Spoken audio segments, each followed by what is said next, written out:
بسم الله الرحمن الرحيم الحمد لله والصلاة والسلام على رسول الله صلى الله عليه وسلم. Brothers and sisters, Assalamu alaikum wa rahmatullahi wa barakatuh. Let's try again. Assalamu alaikum wa rahmatullahi wa barakatuh. Barakallahu feekum.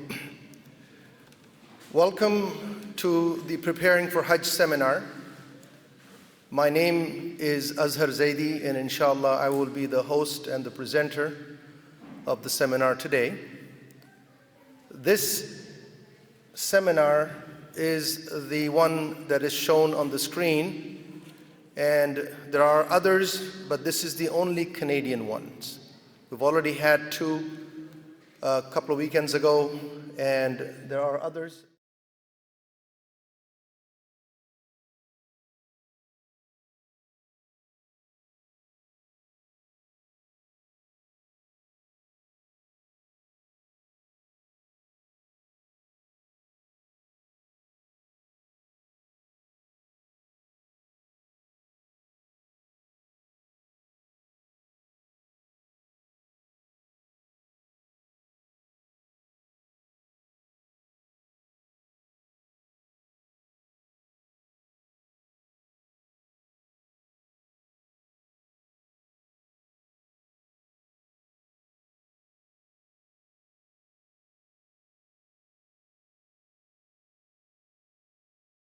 Rituals of Hajj.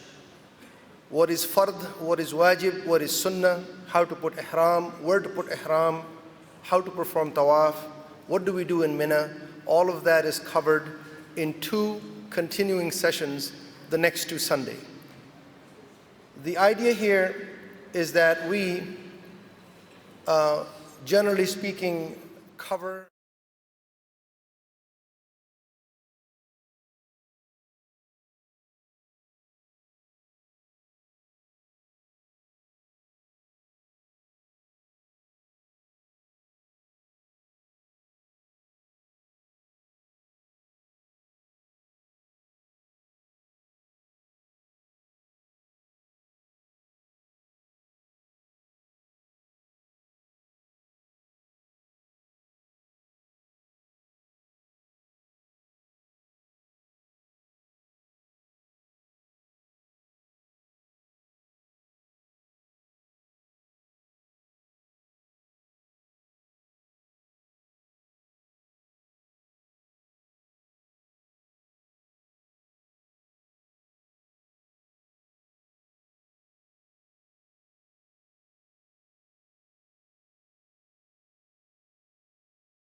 youth programs, but also there are online courses that you can take from home with qualified teachers. And you can go to their website. It's very easy to remember, is islam.ca, islam.ca. If you go to their website, you will find their programs. They also actually offer a Hajj program, and some of you who are in program 1B, where is 1B? Okay, some of you who are in 1B are actually going through the Islamic Institute, because we have partnered with them since about 2001. So this is probably the 18th or 19th time they're taking a group from the Islamic Institute as such, and they only take one program. So IIT is a great institution, and I wanted you to know this because you're coming here for the first time, most of you. But do take advantage of the fact that they do offer very nice courses online, and do remember them when you are coming this way for the openness and a very pragmatic approach to this deen with qualified scholars. The program as it stands is I will start the preparing for Hajj at 11:35, which is probably now.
Take up the question towards the end, inshallah. From an administrative perspective,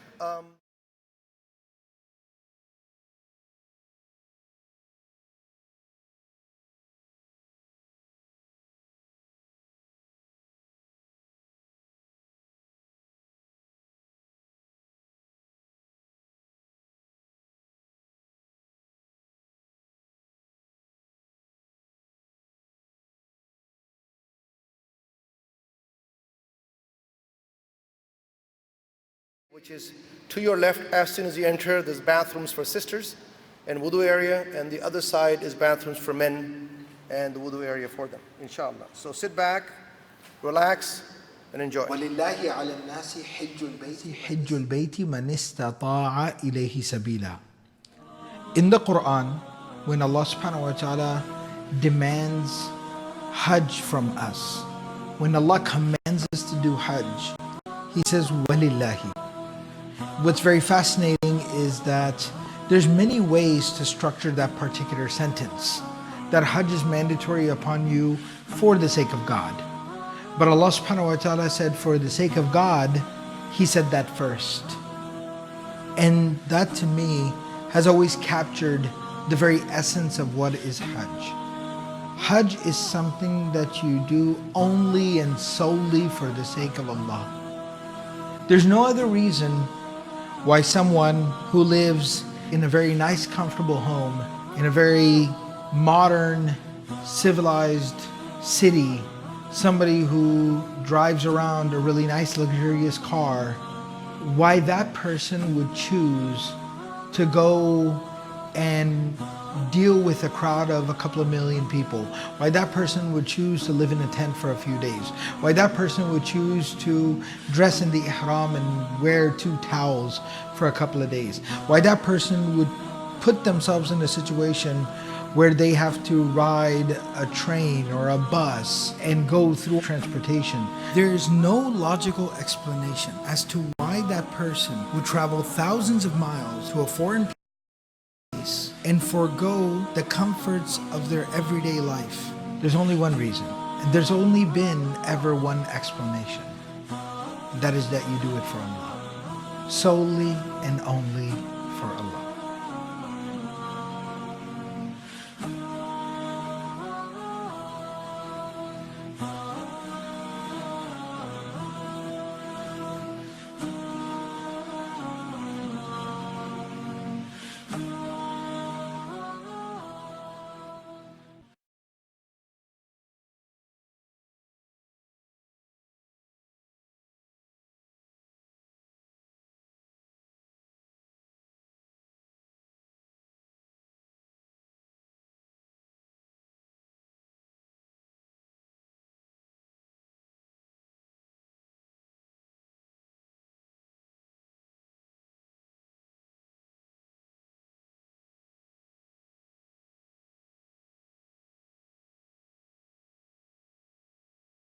That we can effectively provide services.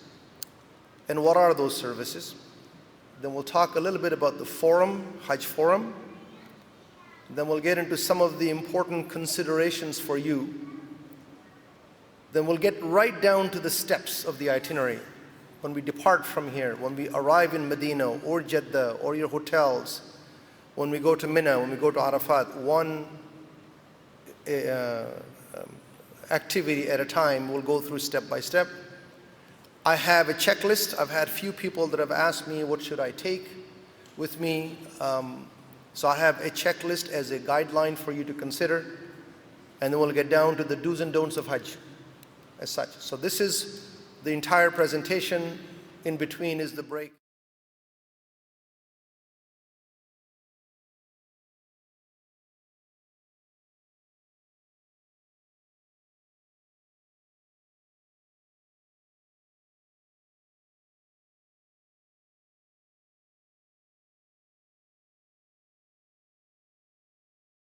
Let me ask you the question, why are you going for Hajj?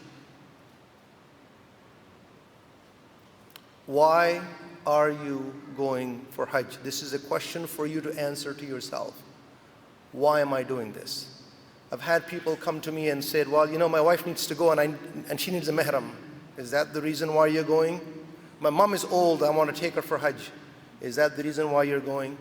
Because each person needs to settle within his or her heart why you're going for Hajj. And the answer was given in the video itself. Allah subhanahu wa ta'ala mentions very clearly in the Quran that is a duty that is owed to Allah subhanahu wa ta'ala from the people, that they perform pilgrimage to the house for whoever is able to find a way thereto. Now you've heard people say to you that you are the chosen one. Allah has chosen you among the 1.7 billion Muslims. They have chosen you to actually perform Hajj. I would like to add that He has not just chosen you, He has actually honored you. The honor is from Him that you visit His house as His guest. And so you need to consider your intention as to why you're going for Hajj. Another place Allah subhanahu wa ta'ala mentions very clearly and complete the Hajj and Umrah for who? Allah.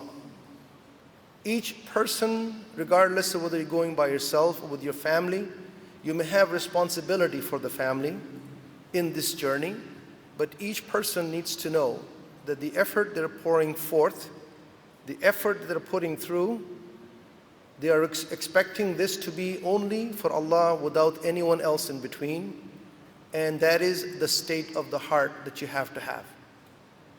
So once you settle that within yourself and you say, okay, I'm doing it for Allah, next question is, why am I doing this?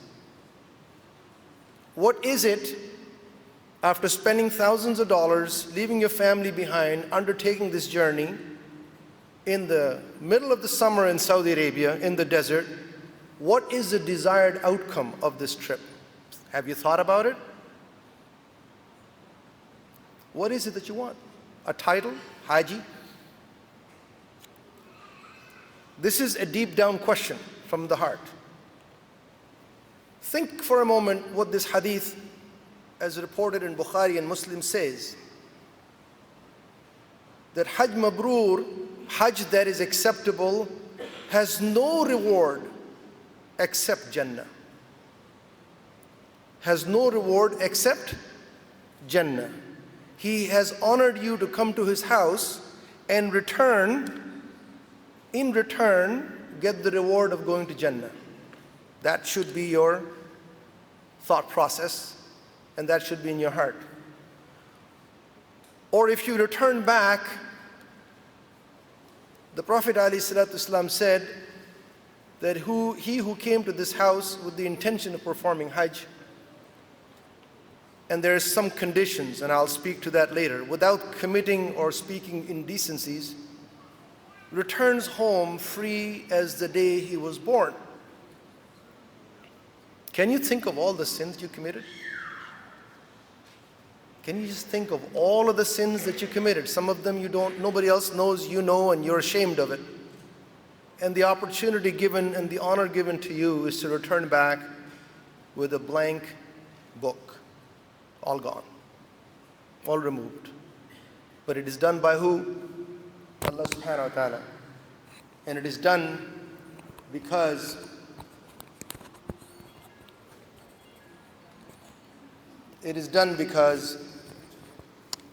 you have performed Hajj only for His sake, as it is supposed to be.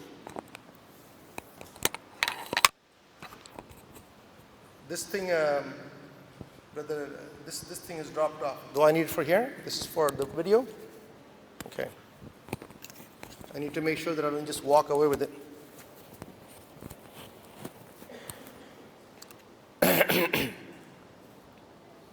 The question is, so I know I'm doing it for Allah, and I know this is my desired outcome. I have settled that. I have believed in that 100% in my heart. But is it something that is needed from us? You are invited as a guest. I invite you to my house. I expect a certain behavior from you. You expect me to be a gracious host. Allah subhanahu wa ta'ala has invited you and honored you to be His guest. What is it that He expects from you?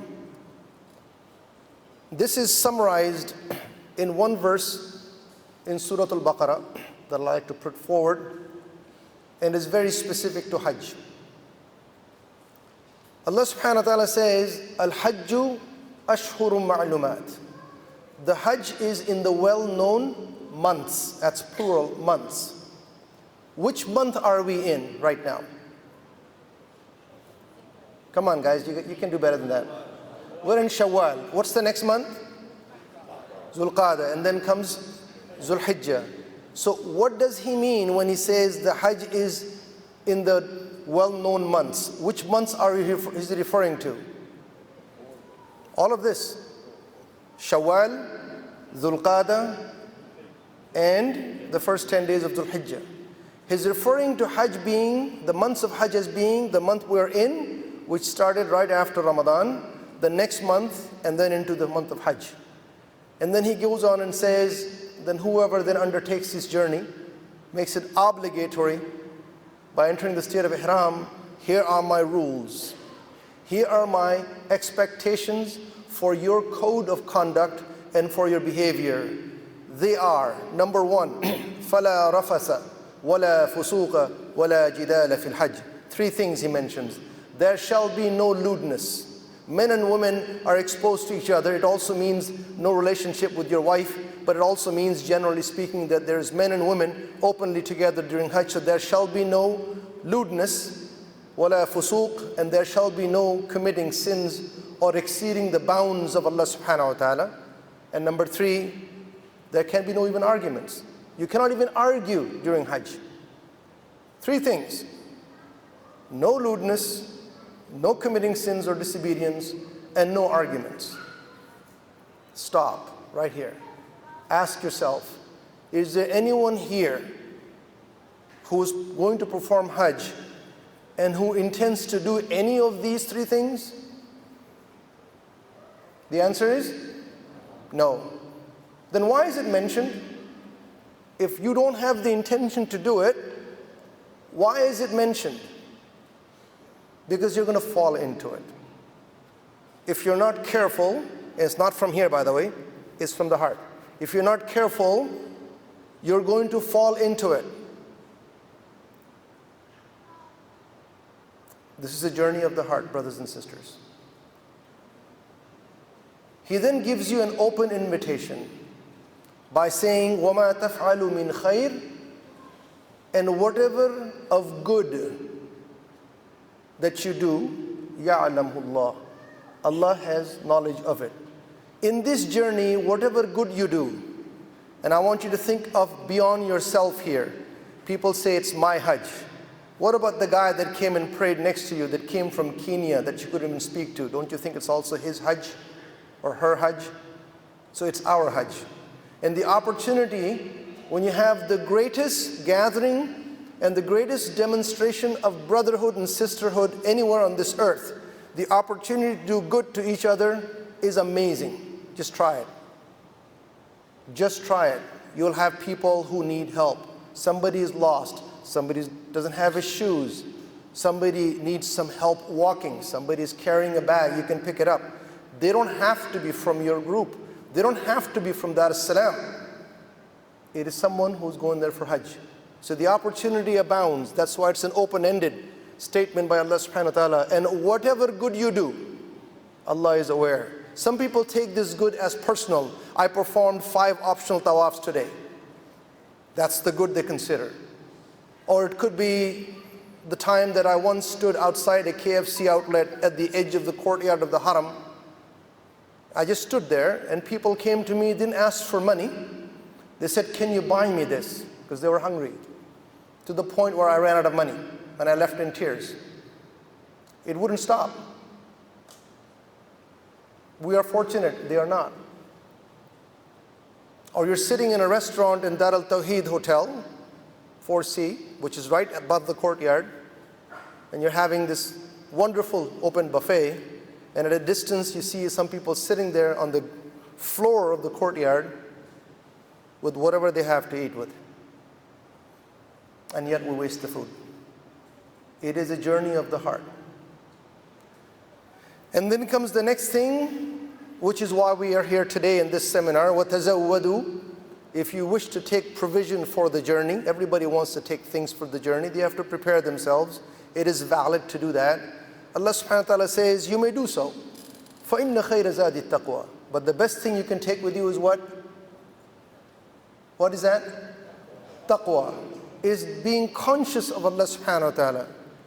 Is being conscious of Him, and you had the entire month of Ramadan to develop this taqwa, because Allah subhanahu wa ta'ala says, Ya ayyuhalladhina amanu kutiba alaykumus siyam kama kutiba ala alladhina min qablikum la'allakum tattaqun. That I have prescribed for you the month of fasting. I prescribed for you fasting as I prescribed for those before you, so you may raise your level, raise your consciousness, gain more, increase your taqwa. And it is this taqwa that is required for this journey. And as if it was not sufficient, Allah subhanahu wa ta'ala emphasizes it again in the same verse by saying, وَاتَّقُونِي يَا أُولِي الْأَلْبَابِ. Be conscious of me, O you who understand. When we say and others say that you have to be patient during Hajj, I say you will not be able to exercise patience unless you're conscious of Allah subhanahu wa ta'ala. Being conscious of Allah subhanahu wa ta'ala supersedes being patient. The reason for being patient is because you're conscious of Him, not the other way around. So this is what's needed from us, and this is why it's connected to the hadith that I shared before, that whoever goes and doesn't get into indecency, speaking or doing indecency, and returns, he returns with a clean slate. The reason I say this is the state of the heart, Hajj is a rehearsal of an event yet to come. Can anybody tell me what this is a rehearsal of? Anyone? We're rehearsing something here. When we go for Hajj, when we go to Arafat, when we have this big gathering, what are we rehearsing? Yawmul Qiyamah. We're rehearsing that. Amazing. Everybody is equal. Two pieces of cloth. Doesn't really matter what language, what social status, what wealth you have, what culture you practice. And that afternoon, you're all standing and begging Allah subhanahu wa ta'ala for forgiveness and a better life and a better end and a better hereafter. On the Day of Judgment, you can't seek forgiveness. It's too late for that. But you want a fair judgment. You want to be one of those who has a better hereafter. Allah subhanahu wa ta'ala tells you clearly about that day, and I like this. This is the condition with which you should be going. When He says, يَوْمَ لَا يَنْفَعُ مَالُ وَلَا بَنُونَ. He's referring to the actual Day of Judgment. You will not be able to benefit. There will be no profit. There will be no benefit from what? Malu, from your wealth. Wala banoon, and not even from your children. None of them will be able to benefit you on that day. Illa, except for what? Man atallaha biqalbin salim. Except for the one who comes to me with a sound heart. That is what you need for this journey.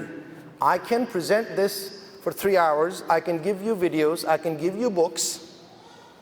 I can answer your questions. What I cannot do is make your heart sound. That is your own job. You have to sit through and reflect the purpose of this trip. How do I have a sound heart? If I have relatives that I have cut off relationship with, maybe I should mend that. I should clean my heart for whatever ill feeling I have towards that person. That will give me a sound heart and a sense of satisfaction, even if that person rejects it. If I've harmed someone, let me make up for it. Let me seek forgiveness of those that I think I've hurt. All of that is part of preparation for Hajj. So you're cleaning yourself up. You're cleaning your heart. And then you go to Allah subhanahu wa ta'ala with a sound heart. In one place, Allah subhanahu wa ta'ala in Surah Al-Hajj specifically mentions something you do for Hajj, which is you offer a sacrifice. An animal is sacrificed on the day of Eid after you come back from Muzdalifah. And Allah subhanahu wa ta'ala is saying that the meat of this animal will not reach Allah, nor its blood will reach Him. what will reach him is piety from you. Where is the piety stored? In the heart. Right? And the reason I'm mentioning is because people get overwhelmed by the mechanics of how to perform Hajj, and they miss out the spiritual aspect of it. Why am I doing this? Why am I doing this? Allah subhanahu wa ta'ala gives you that opportunity when you perform tawaf. When you go around the Kaaba 7 times, is there any prescribed thing to say when you're going around the Kaaba? Anything. We know that the Prophet ﷺ said, رَبَّنَا آتِنَا فِي الدُّنْيَا حَسَنَةً وَفِي الْآخِرَةِ حَسَنَةً وَقِنَا عَذَابَ النَّارِ. He said that, and we're supposed to say the same thing, and we should say the same thing. But what about the rest of them? Anything prescribed? What should you say? Nothing is prescribed. What does that mean? I'm going around, walking around 7 times, but nothing is prescribed for me to say. You are in His house, in His presence. Pour your heart out. Connect with Him. It's a blank check. It's a blank check given to you. That requires a sound heart for you to connect when the tears pour down your cheeks. That He has honored you. You are there. That's the closest you can get to Him in this dunya. It doesn't have to be in Arabic. It should not be in Arabic if I don't even understand Arabic. Can be in any language so long as this connects with Allah subhanahu wa ta'ala. Should not be petrified. I'm going to get lost. I don't know where my group leader is. How do I get back to the hotel? Those are shaitan's works. And my job is to go through this in detail sufficiently so that you don't get tempted by shaitan as you're performing tawaf to think of all these other things, but concentrate on connecting with Allah subhanahu wa ta'ala, for this opportunity may not come again. So this is what he means by a sound heart. Brothers and sisters, the key to success is to be conscious of Allah subhanahu wa ta'ala in your every intention and in every action. This is something that you have to practice from here on. How does it benefit me? How does it prepare me? What is the outcome of this action that I'm about to take in the hereafter? And you will see yourself as a person who's slowly changing, who's slowly getting a different heart. And then when you go there and you come back, then this is truly a transformational journey. I say it's a transformational journey if you allow yourself to be transformed. It actually is up to each individual person.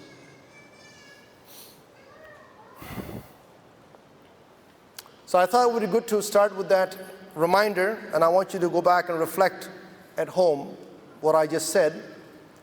Now let me go through what we as Dar es-Salaam have done to enable you to concentrate your heart and your mind in the actual worship of Allah subhanahu wa ta'ala by explaining to you the organization that we have all together. Brother Nadeem, Brother Hassan, can we have all of the folks together? Right? All of the program managers and group leaders and so forth, wherever they are. Yeah, because I want to introduce them right at the edge of this, please. So, as I mentioned, that we provide the services having you in mind as to how we can best provide both the logistical and administrative services so you can concentrate on what you're doing. I have here program 1B and 2C and 4ABC, 3ABC, 6ABC.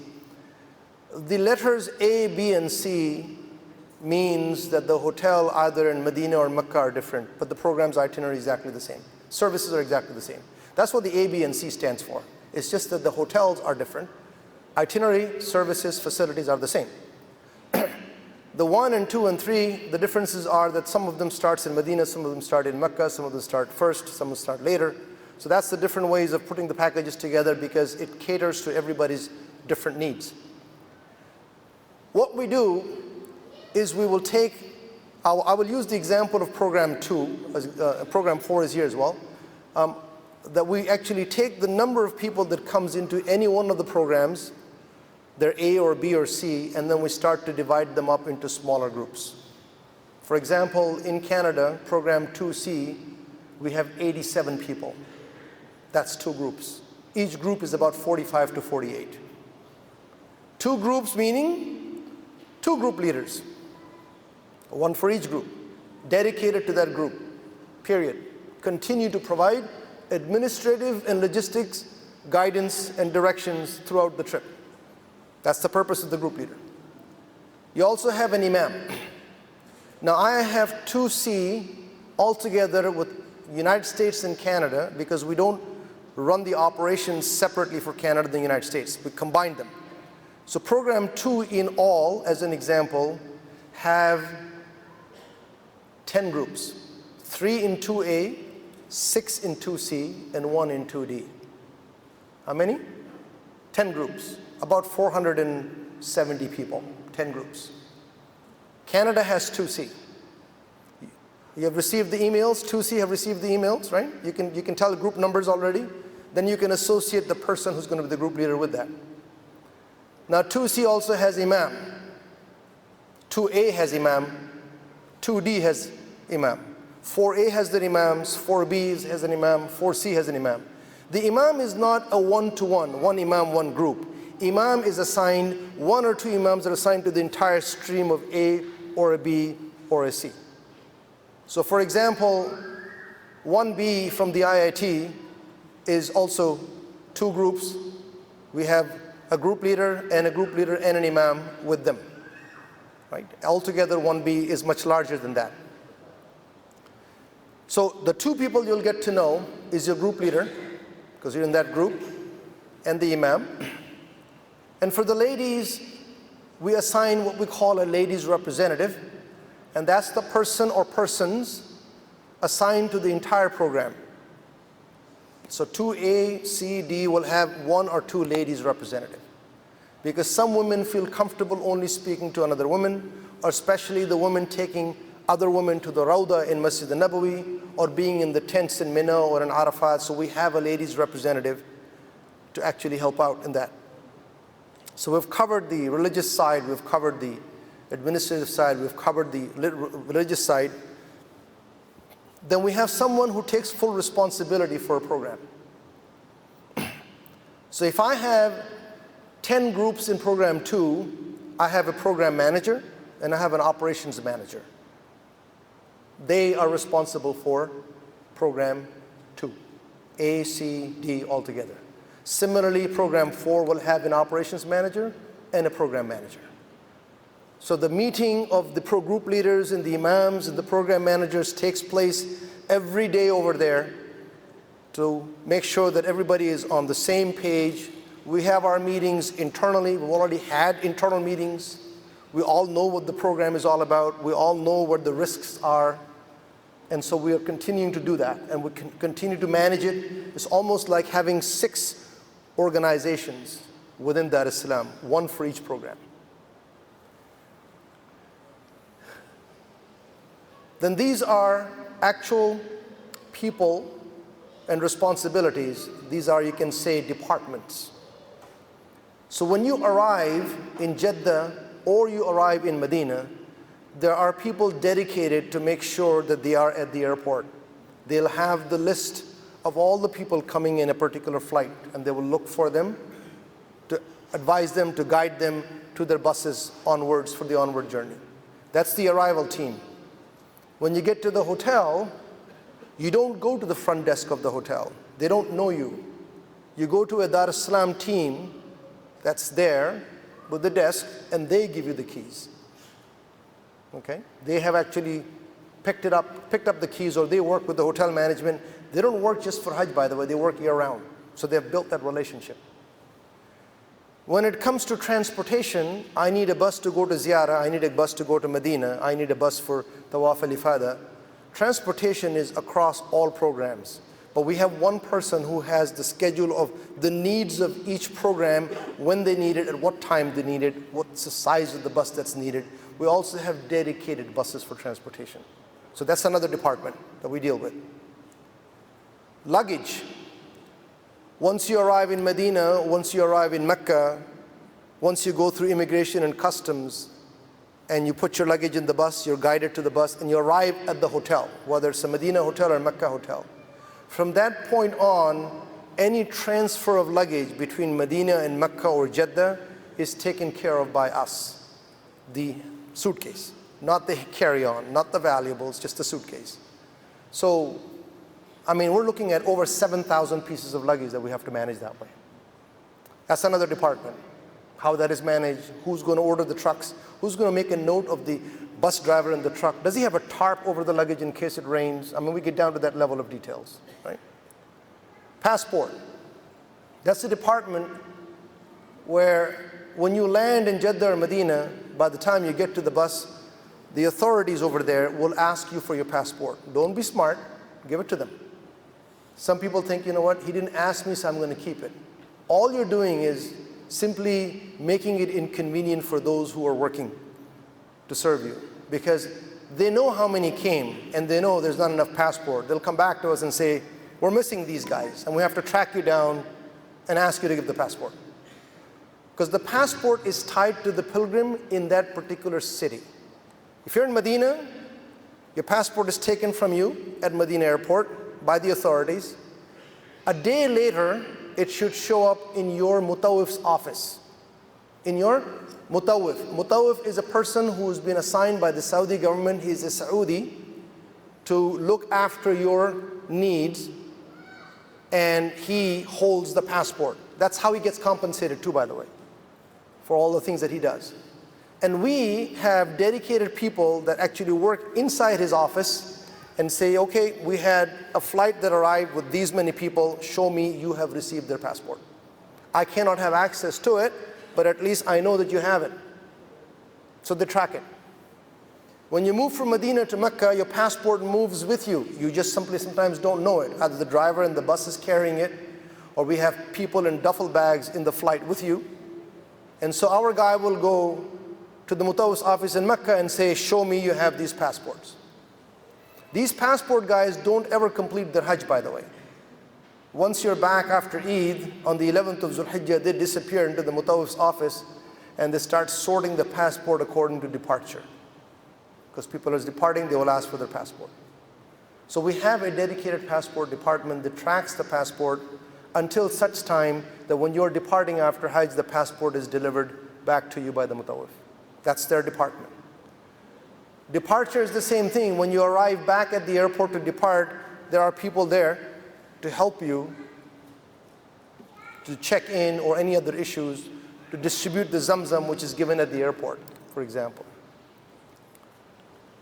Senior management, we also have responsible people, somebody who's overall responsible for all the arrangements in Mecca, separate from Mina, separate from Arafat setup, and separate from Medina management. These are actual people. Every one of them is a department, every one of them is a team that surrounds you in the middle to actually make sure the services are provided. And when we have common issues or common operations, we have a small dedicated team called Hajj Operations Center. They are the ones that make sure that the common issues across different programs or different operations are resolved. They are the ones that actually track your lost luggage. They're the ones that tells you this has happened and therefore now we ought to do this because it affects all of the people. So that's the organization structure. And so with that, what I would like to do, I'll start with program number 1. Brother Tawqir, are you here? Okay, but Sheikh Asad is not here, right? Okay. Can you come up front, you guys? Just come up front, please. Please come up, all of you. Yeah. So, because it's a combined US-Canada operations, not all of the group leaders or program managers or operations managers are from Canada. What I have those who are actually here in the GTA. We have some in Ottawa, there's some in Calgary. So I have Brother Tawqir here. He is going to be the group leader for 1B, one bus, the group, and the second group will be by Sheikh Muhammad Asad. So these are the two 1B that we have. That's program number 1B. Program 2, is there group 14 from program 2 here? 2C, group 14. Who's that? Yeah. Huh? You're on 5. Who's 14? Good. Brother Nadeem Sayyid, he's your group leader from Canada. You will meet him at lunchtime. You can network with him, inshallah. 15 is Sheikh Hassan Ansari. He's going to be here for 15. Operation manager for program 2. The one who's responsible for managing program 2, that's me. Once all this is done, when all the seminars are done, when everything is finished, I only look after one program when I'm there, so I'm program 2. Program 3, we only have the program manager. By the way, Raza Zaidi, he's my younger brother.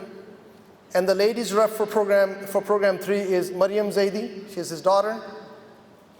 Brother Manzil, please. How did I forget that? You know. Program manager for program 1, responsible for all of program 1, Brother Manzil. He's my partner in crime. We started this thing together in 1993. How many years is that now? Yeah. So it's been that long that we've been together. So he's the most experienced guy that you will see in that Islam team. He's responsible for program 1.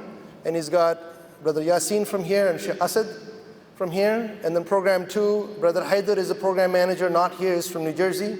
I'm the ops manager. We have Brother Nadeem and Brother Ahsan as the group leaders. And the ladies rep for program 2 is my wife, Samina Zaidi. She's going to be there as the ladies rep for program 2. Program 3, we have Brother Raza Zaidi, program manager, his daughter, Maryam Zaidi. Those who are in program 3A, B, and C, none of your group leaders are from Canada. They're from the States. And so you will actually be introduced. We have a Canadian, but he's studying in Medina. Well, so we have a Canadian, but he's in Medina already. You will actually, there will be teleconference calls set up. I think we already had one for program 2 yesterday. And one yesterday was held where the group leaders were introduced to the team. And so the recording of these calls will be put on the forum, inshallah. Program 4. Brother Abdul Qadir has the distinct honor of leading the largest program that we have this year, which is program 4. Okay. And I think you're the only one from Canada? Right now, I'm the only one. Yeah. The rest of them are? All US. All US, some studying in Medina? Medina, exactly. In Medina? Okay, so that's program 4. And 5, by the way, he's responsible for both. Program 6, we have Brother Tawfiq. Brother Tawfiq is, how shall I put it? He already finished his studies in Medina and he came back. He's now studying law in UBC. And he's actually articling here in Toronto with a law firm. So he's a man of multiple skills, definitely very knowledgeable. And he will be responsible for program 6, one of the groups. You know the group number? 6A. So he'll be responsible for 6A and the Canadians are on 6A. My operations manager. Come. How many know Brother Al-Sayyid? Brother Al-Sayyid? You've never met him? He's going to be the operations manager for program 1. So Brother Manzil and Brother Al-Sayyid are responsible for 1. Brothers Haider and myself are responsible for 2. And you're with Ahmed Atif? Brother Ahmed Atif from US office. He's actually responsible for all of US operations, working with Brother Raza, program 3. And Sister Sahar from the Houston office will work with Abdul Qadir for program 4 and 5. And Sister Rahima from the US office will work with Brother Arif, who is based in California.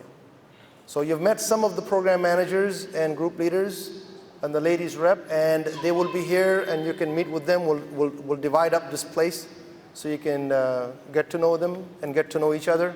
According to the programs, you can ask them questions. And the rest of the folks you will see actually meet with them one-on-one after you arrive. This was just to give you a sense of how we organize ourselves and that we're not just saying things, but we actually have people and resources behind it, and the effort is put in place to make sure that you get provided the best possible services, both from a logistical and from a religious perspective. Jazakallah khair. Thank you so much. Really appreciate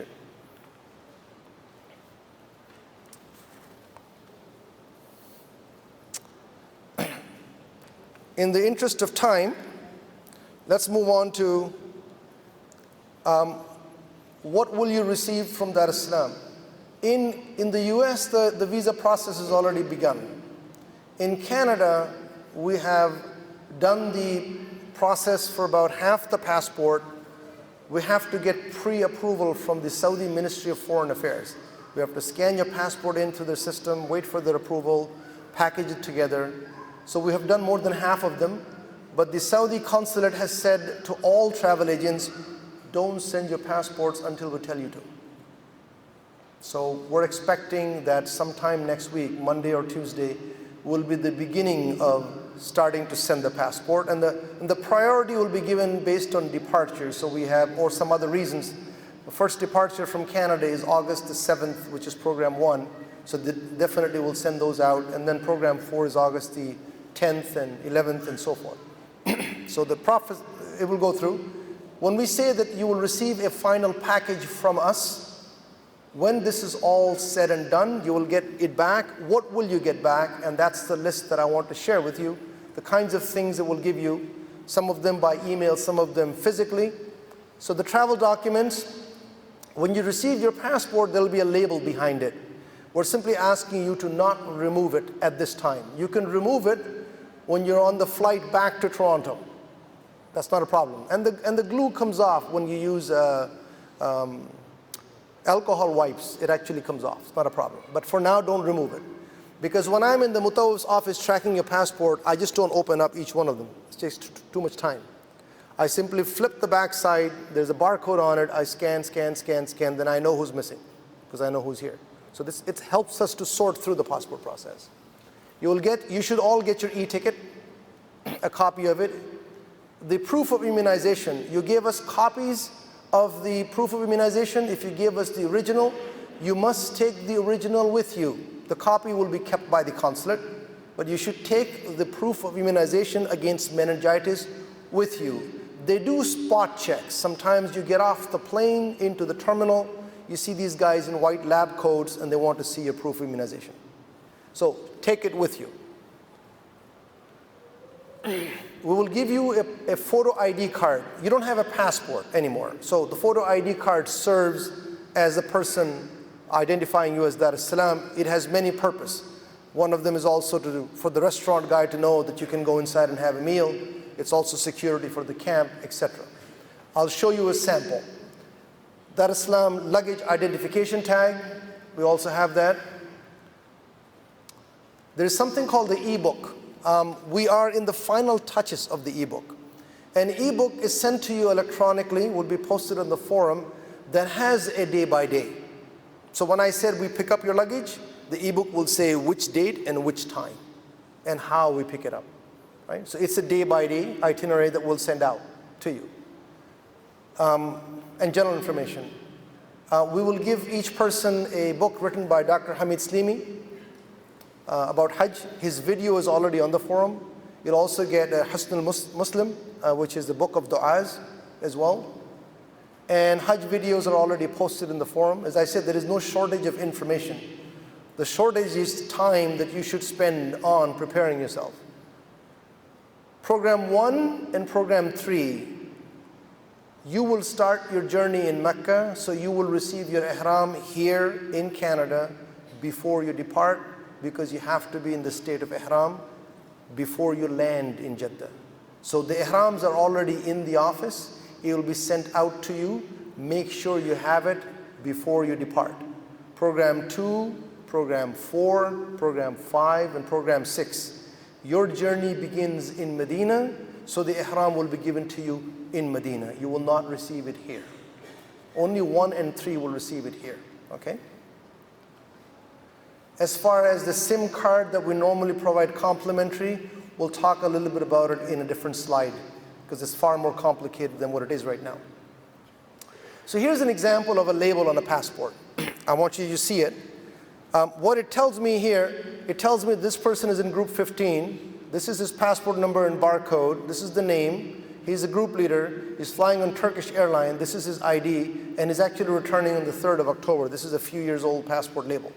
So it can tell me when I'm looking for sorting the passport based on earlier departure date, it can tell me the passport number. It's something that we use, and if you think that makes the passport look ugly afterwards, just peel the label and apply some alcohol wipes and it should clear it. Here's an example of a personal ID card. So this is the front part of the ID card. On the top and the bottom is the bottom part of the ID card. All this sample tells me is that I'm in program 4B. This is my ID number, and this is my Mecca room serial number. I'll explain in a moment. It's not a room number, it's a room serial number, and Medina room serial number.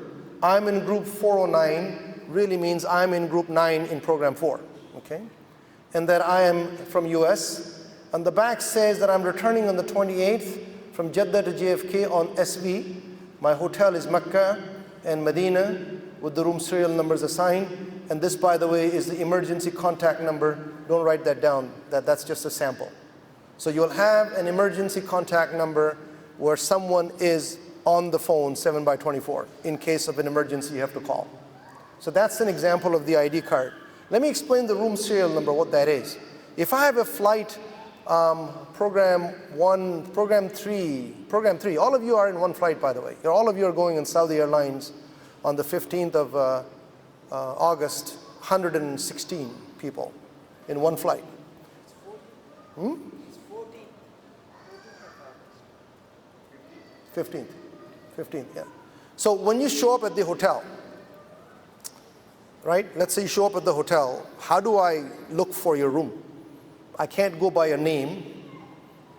I can't go by your program. What we do is that we have kept the rooming list in a serial number, starting with 1, 2, 3, 4, so forth. Okay, that's just a serial number. So your ID tells me which page to flip to get to that serial number, and next to it would be your room number. So that's not your room number. It's something that we use internally. Here's an example of a luggage tag for 4A. We'll give you that. It's a plastic insert. It has your hotel name, and this is your personal ID card. We give out luggage tags for you to put on your checked luggage. You can put them here before you check your luggage in. This is Dar es Salaam's luggage tag. You should have your own personal tag on the luggage. This is an additional Dar es Salaam luggage tag. Each person gets 2 of them. Okay? So these are the things you're going to get from us in the final package. Is there a limit for hand luggage and all that? Like how many pieces per luggage?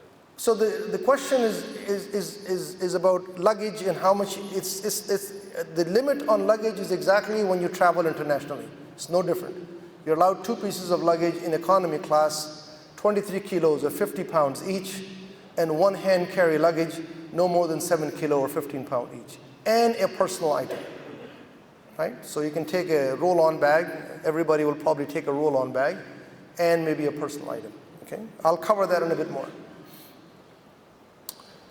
I've mentioned Dar es Salaam Forum several times. It's an interactive repository that allows you to ask questions, but already is preceded with many questions and answers and videos.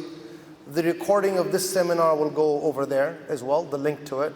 The slides will go inside as well. And I want you to consider that it is divided into 4 folders. This is when we have to dispense information to you. This is where the actual recording goes. This is where all the schedule for seminars are, all the Hajj videos, Manasik and Fiqh of Hajj, Q&A, books references, all that in here. General questions are administrative questions that are general in nature that applies across the program. What's the international luggage allowance? That's one of the questions that's already here. I've already answered, including the dimensions of the suitcases, right? What about if I need a stool? What if I need a wheelchair? What if, what's the weather like? What happens to my passport? And will I need a sleeping bag? All those things are already here, right? So just go and explore that. You'll feed the Q&A. And if you find that the answer is not quite there within that particular subject, you can actually post your own question. And I normally answer it. It takes me a while, but I normally answer it. And might be a delay because I'm traveling the next 3 weekends to deliver the seminar in different cities in the US and the UK. Then there is the religious questions. The religious questions are, what do I say when I assume ihram? Can I wear earmuffs during the state of ihram? Those kinds of questions, all kinds of questions are there. And within this religious question, there is a subcategory called women's only question, because they have separate set of issues and they have their own questions. And so this is normally answered by Dr. Muhammad Salah. I take your question, I send it to him, he responds back to me in an audio message, and I transcribe it and answer back onto the forum. So it's there for you to interact with. And this is only open to people who are going with Dar es Salaam. They're not open to people outside, because we're sharing things that are part of our services. And so you can go into the URL address, DST Hajj 2018, hajj.freeforums.net and register. But when you are registering, the only way I can know that you're part of Dar Islam is you're either telling me your ID number in the comments box, or you're using an email address that you provided to us when you registered for Hajj. Because I actually validate, is this person I know? Because you have to pick a username, and then you provide an email address. I don't know, the username doesn't sync up with what we have in the system. The email address is something I have not seen, so it takes a while to get approved. And you do have to register online to participate.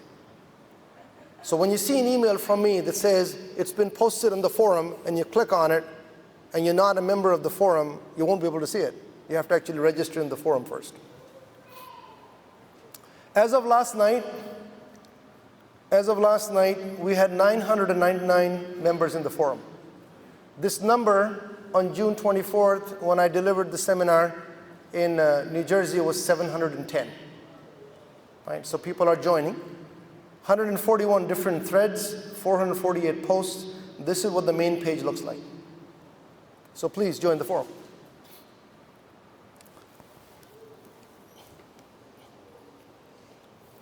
Now what I'm about to do is about to get into the details of what we are planning.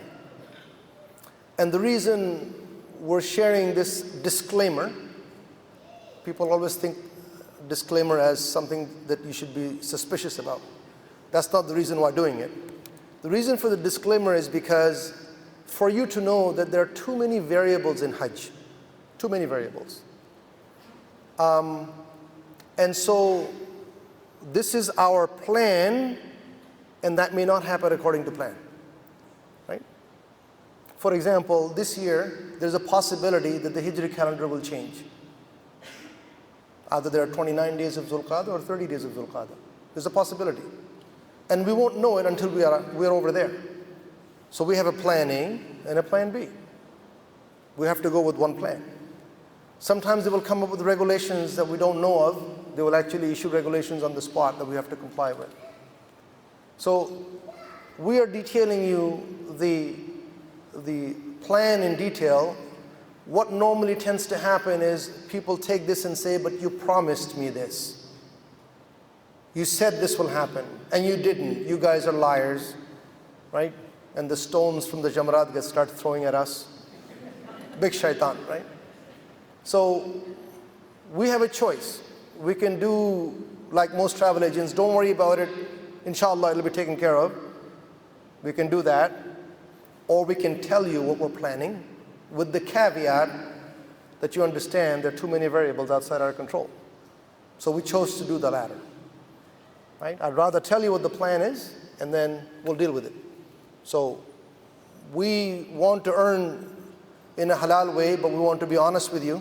Sometimes it comes to bite us to be honest with you if it doesn't happen that way. If I say, I don't know, maybe it'll happen, next thing you know, the person is complaining to somebody saying, Brother Azhar promised me it'll happen, but I never said that. So we have to be careful when we say things as to how it is received as such. Okay? So let's talk about communication during Hajj.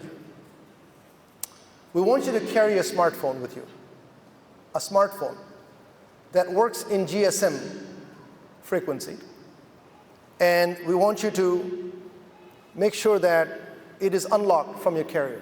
Because if it's locked to Rogers, if it's locked to Bell or to any of the carriers, it will not work over there when you change the SIM on it. It must be unlocked. And we want you to have on this smartphone the WhatsApp software, the WhatsApp application, because we will use WhatsApp for communication. Okay? Very simple. I have a Samsung Galaxy S7. This is unlocked. It has smartphone in it. It has WhatsApp in it. And when I go there, I'll probably replace it to whatever chip I'm supposed to use. We'll talk about the chip in a moment, right? We will invite you to join your group. So for example, group we have in group 14 and 15 in 2C from Canada. There will be a group 14 WhatsApp group. There will be group 15 WhatsApp group. And the group leader will be part of that group. So you can use your existing phone number and join. That's okay. You don't have to change that number even if you change the SIM. And what we do with this WhatsApp group is that as soon as you come back from Hajj, about a week or so or later, we disable it. So that's the use of this group. We actually are the administrators who will disable it afterwards. So you'll be asked to use it. We will use WhatsApp for messaging. And this is something that annoys me, and so I put this as a reminder that when I go to Masjid al-Nabawi or the Haram, people's phone rings when it's prayers, and it really bothers me. And I want you to know that you're not the only one praying there. It may not bother you, but consider others who are praying. So turn it off or put it in vibrate mode. Let's talk about SIM card. 3 years ago, I think this is the third year we stopped giving out complimentary SIM card that we used to get from Saudi Arabia. It used to be shipped to us in bulk, and we would give it out to you. And you would just simply go there, replace it on the phone, and it would work. They came up with a new security policy that says the person to whom the SIM is being issued, we must have his official document, government-issued document, and we must have his or her fingerprints. So that did away by, we had difficulty giving out complimentary SIM, right? So they will need a copy of your passport and your fingerprint. So it must be applied in person, must provide fingerprint. The other options are, and last year we did that, we used a SIM chip from a company called No Roaming. This is a Canadian company, KNOWROAMING. We used that company because with $25 credit, they allowed you to use unlimited WhatsApp, including WhatsApp calling, and they gave you a North American number. We're not so sure we're going to use them this year because there are some setup issues associated with that. And the third option is to get a Saudi SIM card. Now, what some people did, and they did mainly in the United States, they had plans from their existing carriers. Bell Canada has a plan, for example, or T-Mobile or Verizon had a global voice and data plan. They had to pay maybe $50 or $70. They chose to keep their existing phone number and existing phone and bought that plan and said to Dar es Salaam, we're going to use our phone. Follow me? So some people chose to do that and not use our complimentary SIM. That's still an option for people.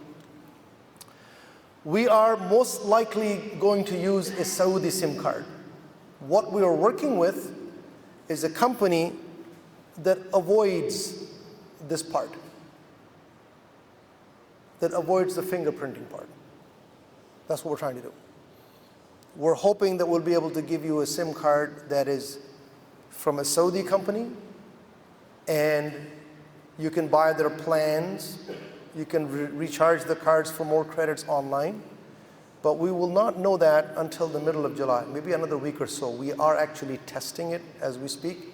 We're negotiating with them, in which case we will not ship the SIM cards here because it becomes a security issue. Dar es Salaam has to answer why you're getting the SIM cards from over there. We will most likely give you the SIM cards after you arrive during the check-in process. But we will tell you your number. We're trying to tell you the number that's on that SIM card here, but we'll give you the SIM card over there and you can activate it. That's what we're trying to do. Again, trying to do, not that Brother Azhar promised me. Remember that. That's what we're working on. We're also working with no roaming, but most likely we're not going to take them. We're most likely going to go with the Saudi SIM card. But we'll know that by the middle of July, and an email will be sent out.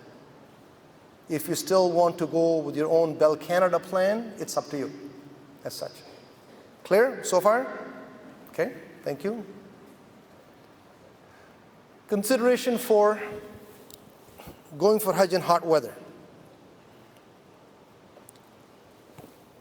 One of the main things that we found, we always have physicians with us, by the way. That's the one part that I forgot to mention. We'll have physicians for each program. There'll be an assigned physician for each program. And the physicians come in handy because we have a medical tent in Mina. And one of the main things that we went through last year was people were getting dehydrated. They were not drinking enough, or they thought they were drinking enough. So one of the things that I ask you to do is make sure that you have rehydration salts, electrolyte enhanced drink tablets. The reason I say that, seek medical advice on using this, and the reason for saying the seek medical advice is because some people are diabetic and this has too much sugar content, or some people are hypertensive and this has too much salt content. But you need something to rehydrate yourself. It's not sufficient for you to simply drink water when you're perspiring, because the water is not replacing your electrolytes, it's just replacing the fluid. You need to replace your electrolyte, right? So, a pack of 10 is what my wife and I had last year, and we still had some left over. Mainly used in Mina and Arafat. It's not really used when you're in the hotels. It's mainly used when you're in the 5 days of Hajj. This is a nice to have. If I didn't put it in, they would have told me that I should have put it in. If I put it in, they're saying, why are you putting it in when we don't need it? It's a nice to have. And that is, some people like to use cold packs. It's one of those you buy for $2 and you can activate it, and then put it on you. Potential uses in the manasik of Hajj: standing in line for the train, too hot in Muzdalifah, and so forth. And the last one is a real nice to have. I mean, this is amazing. I mean, you can buy these insulated steel tumbler so that your water remains cold. I'm more concerned about the fact that you're drinking water in the first place. But if you really want cold water. So of all the three things, number one is the first one that I would say you'd pay attention to. 2 and 3 are nice to have. For 2, what I have done is I've taken a wet towel, small towel, and we have these coolers in the camp in Mina, which is always filled with ice, and I'll dip my towel in that ice water, rinse it, and use it on my neck. I don't need to carry this pack with me. But some people want it to be clean. That ice water may not be clean. That's why I'm putting it up there. Okay? Definitely you should avoid prolonged exposure to the sun. Very simple. The temperature over there is expected to be, based on last year, anywhere from 43 to 47 degrees Celsius. It's dry heat, by the way. It's not humid. In Mecca, it's dry heat. In Jeddah, it's humid. If you're sensitive to sunlight, yeah, you can use a sun lotion, but it has to be perfume-free in the state of ihram. Number 6 is important. Pace yourself. We kind of go emotional when we get there. We kind of don't look for the time. We want to be in the haram at 2 o'clock in the morning to pray tahajjud and stay there till Fajr. We come back after Fajr, we have breakfast, and then we can't sleep because we are roommates, we're just talking. And then it comes Zohar time, that lasts for about 3 days, and the 4th day you're flat on your face, right? It's the quality that matters, not the quantity, right? If you get to pray 5 times in the haram, fantastic. Okay? Just pace yourself. I cannot tell you anything as to what you should do. Some people will take vitamin supplements every day in the morning with the breakfast. They'll take a multivitamin pill. That is helpful. You should consider that. Some people will take energy bars to use in the manasik of Hajj. That's something to consider. As far as clothes are concerned, you wear light clothes. Nothing more simple than that. For the men, it's the thawb or shalwar kameez, or those who are not used to either of them and they still wear pants and shirts, make sure they're cotton pants that are baggy, breeds, because it's hot. I've seen many people wear shalwar kameez. I personally will wear a pant and shirt on the plane, and once I get there, I get it clean to be worn on the way back. The rest, I have about 6 sets of these thawb and undershirt and pajamas, and when I'm about the 4th one, I get it washed. That's it. My stuff goes in half a suitcase. Okay. Women, shalwar kameez, baggy pants. Listen, if you're going to wear an abaya, which I recommend for women to wear, then what you wear underneath can be very, very light, very, very light cotton, because you're not going to expose yourself outside the abaya except in the company of other women when you're in your room with your mehram or in the tent. So no need to wear any heavy stuff underneath per se. But it's nice for you to wear a nice dress on the day of Eid in Mina. So always take a nice one for celebrating that day, inshallah. Okay? As far as food is concerned, you have open buffet and you also have snacks available. But if you want to go out, buy something from outside, be careful, because the food in the heat gets spoiled. So normally I tell people, if you must snack, then go to a store like Bin Dawood store, and buy something that is packed and sealed or something you can peel. Buy a banana, buy an orange, buy yogurt in a cup that you can, open it up and eat. Buy canned or bottled juices and so forth. Buy some dates and put it in your, energy bars come in handy. But 2 times open buffet restaurant being open from 6:30 to 10 in the morning and the evening, it's just more than enough for people that normally skip the afternoon. But should you buy out from outside, be careful that it's not spoiled. This is about using wheelchair. It's not a simple question. We have several different ways of looking at it. Number one, I need a wheelchair that I will use during my travel. In that case, just let us know. Let Zafar or Sabiha or Brother Al-Sayyid know, and we will actually make the request with the airline. Simple as that. And what that means is that when you check in at Pearson Airport, there'll be a wheelchair, and there'll be check-in at Jeddah Airport or Medina Airport, there'll be a wheelchair. It's only at the airports. That's what that means. That's one category of wheelchair. Second category of wheelchair is, look, I'm going to stand on my own, walk on my own, pray on my own, but when I'm going to go do tawaf and sa'i, I will need a wheelchair for tawaf and sa'i.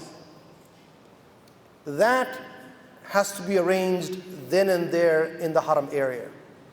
And when you make the arrangements, you have to negotiate, because they kind of look at you, your size, and the rush in the haram, and they verbally will tell you how much it's going to be, and you have to haggle with them. The second part, while you're negotiating, is that you also want to negotiate where will the person drop you off. It's important, because Marwa is on the other side of the haram. It's a long walk back. So the negotiation would include, I need you to drop me off right here in front of my hotel, in this courtyard. And you will hear him say, no, mushkil, zahma, this and that, is all the excuses, and 50 riyals settles all that excuses, right? Addition to 50 riyals, and he's ready to drop you off. He'll still try to offload you in Marwa. It's done. You'll say, no, take me back. So you pay him at the end of the service. How much will it be? I estimated about $100 to $130 US per usage. What do you mean by per usage? Well, when you go there, you do Umrah, that's 1. You'll make Tawaf al-Ifada, that's 2. And then you make Tawaf al-Wada, that's 3. So you have to carry that much cash with you for using the wheelchair. It comes with a person. There are 2 types. There are official ones with either a green or a brown waistcoat. They are the official ones. And then there are those who are trying to make a quick buck. They don't have anything. They're just carrying a wheelchair. Sit down, please. Sit down, please. They're not official. So you want to go with the official ones. They'll be lined up outside the courtyard in front of the clock tower. If you're in the clock tower area, as soon as you walk into the courtyard, you'll see them, they're there. Just have to go and negotiate with them, and that's how you use the wheelchair. So that's the second category of wheelchair. Just for tawaf and sa'i, wheelchair comes with an assistant. The third one is, I'm going with my family, and I have a family member to push the wheelchair. Now, that's not necessarily for tawaf and sa'i. That means I need the wheelchair for other reasons, not just tawaf and sa'i. In which case, if your program is in Medina or Mecca, the pharmacies in both those locations actually sell wheelchairs. And they're about $100. Last time I bought it was about 300 riyals, which was 100 Canadian. It might be a little bit more because of their VAT and taxes and stuff. It's about $100 approximately. Okay? Now, if you bought a wheelchair, you'll put a tag on it. You can create your own name tag. Some people write it with a marker, the name. You can keep it in your room in Medina. You can keep it in your room in Mecca. But when you're in Mina, there's no place for you to bring the wheelchair inside the tent. It has to be outside. And that's where you use the bicycle lock. You'll find something that is sturdy, and you tie your wheelchair to that thing with a bicycle lock, because if you don't, then somebody will borrow it without telling you. Okay? That's the part. In the end, you can donate the wheelchair. You just give it to Dar Islam guys to donate it. So that's the third category of using a wheelchair. The fourth category is, I need a wheelchair, and I need an assistant for the manasik of Hajj.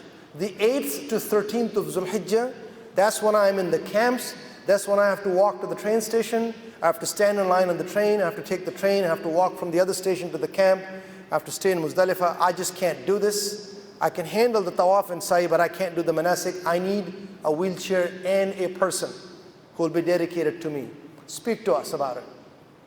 We can actually make that arrangements, but we cannot make that arrangements there. It has to be done here. A survey was sent out, I think 2 weeks, 3 weeks ago, asking who is interested in this, because you have to pick a reliable person, and it's not a person we're hiring. We're having that person perform Hajj, because we have to pay for his mutawif, we have to accommodate him in Mina, we have to get him a train ticket, we have to get him a accommodation in Mina, in Arafat, and the meals, and the whole bit goes with it. So we can't just do it on the spot over there. It has to be done pre-arranged from here. Last time we did it, it was around $3,500 US for this service. Last time we did that. So talk to us if you're in that category. The last one is something new. Somebody who says, look, I can handle a wheelchair without assistant, but I need it during the manasik of Hajj. I don't need an assistant, just give me a wheelchair, I'll handle it. What we're doing is we found a company that rents electrical wheelchair, battery powered. Okay? And we need to know that here as well, so we can tell them how many we need. And I believe, if I'm not mistaken, it was $1,200 US for the manasik of Hajj from 8th to the 13th, with some liability for loss. You just can't dump it somewhere and leave it, because then it'll cost you another $1,000 per se. So we need to know if you're one of those that during the manasik, I need to get an electric operated wheelchair and I'll manage it. So those are the categories of wheelchair that we have. Okay? Thank you, Brother Nadeem. Let's talk about electrical power. In US and Canada, we use 120 volts, but in Saudi Arabia, that's not the case. It's 220 volts. So there are two things to consider. One is to consider the type of plug that's going to be on the wall. That's the electrical adapters. The second one is power converter. If I have a device, and most of the phones and iPads and so forth, they work on both 110 and 220. That's okay. But if you're going to use a device that is 110 only, then you just not only need a different plug, you also need to buy a power converter to bring the power down from 220 to 110. Otherwise, you'll blow your device. Got it? So far? So what I'm showing you is that hotels have the different types of plugs. Some of them have these two round pins that goes in here in the wall sockets. Some of them have a UK style plug that goes in like this. And if you're looking for an adapter to convert from North American to the Saudi, you'll find one of these that has two pins on the front side, and on the back you can plug yours. Or if you have to use the 3-pin, it's available as well. What most people do is they actually buy one of those universal adapters that you can buy, and that does it for their device, if you will. But remember, these are adapters for the types of plugs. These are not power converters. Power converters are separate to you according to your device. During the manasik of Hajj in Mina, we try to put extension cords in each of the camps. Normally there's a shortage of electrical outlets, right? You have one or two shared with 60 people, 80 people sometimes. We try to put it in, but this is one of those things that's like a hit and miss, which is, last year the guy came in, the fire department came in saying it's a fire hazard, you can't do it, remove it. The year before that, it was not a fire hazard, everybody had it. You with me so far? We don't know what's going to be like this year. Will he say it's a fire hazard, you can't use it? So I don't know. What I tell people to do is to buy one of these power banks. And I bought one a few years ago, and make sure that it's completely charged before you go to Mina. And mine gave me 3 full charges during the manasik. Simple as that. A power bank. 20,000 milliamps will do it for you.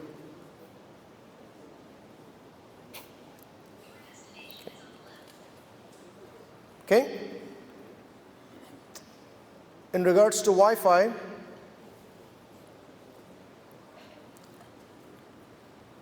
Mecca and Medina, most hotels offer Wi-Fi at no charge. That's not an issue.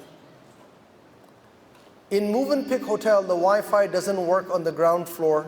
It does not work on the lobby level. It does not work in the restaurant level.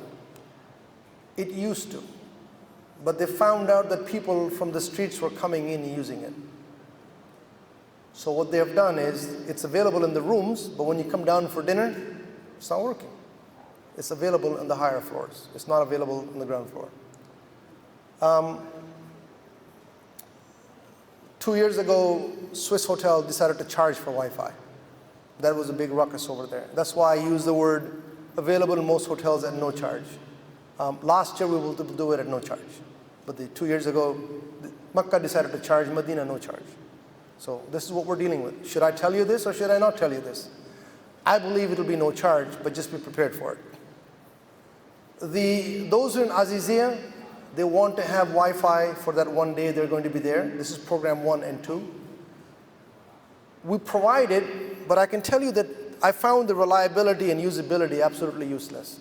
Why? Because it's simply a single router in the building by the lobby. None of them is available in the rooms. It's by the lobby area, and that's connected to the mobile carrier with 2 million other people hanging on that mobile carrier, right? So I'm letting you know, when people say, you guys say you'll make Wi-Fi available, yeah, we'll make it available, but we can't tell you how usable it'll be. It works. Some people will come down at 1 o'clock in the morning to use it because there's nobody else there, right? I mean, you can figure that out. So dependent on that. This was a big debate internally within Dar es Salaam, whether we should or shouldn't provide that. And the reason for the big debate was that, in my experience, people are very reserved before Arafat. They're all in ihram. And then they come on the day of Eid, they celebrate Eid, they come out of ihram. But it soon turns into more of a party atmosphere with selfies and talking about this and talking about that. It's not just for the moment or two, it just continues for the next 2 or 3 days. And I remind people that Allah subhanahu wa ta'ala says in the Quran, وَاذْكُرُوا اللَّهَ فِي أَيَّامٍ مَعْدُودَاتٍ. He's referring to these days, and remember Allah in the appointed days. And the appointed days are the days after Arafat. You are in Mina, and remember Him. Why wouldn't you remember Him?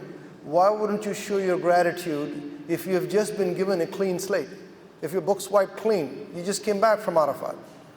But it turns into a party atmosphere. And so the debate was whether we should or shouldn't give Wi-Fi, because people, all they're doing with Wi-Fi is uploading on their Facebook and whatever is happening and so forth, so on.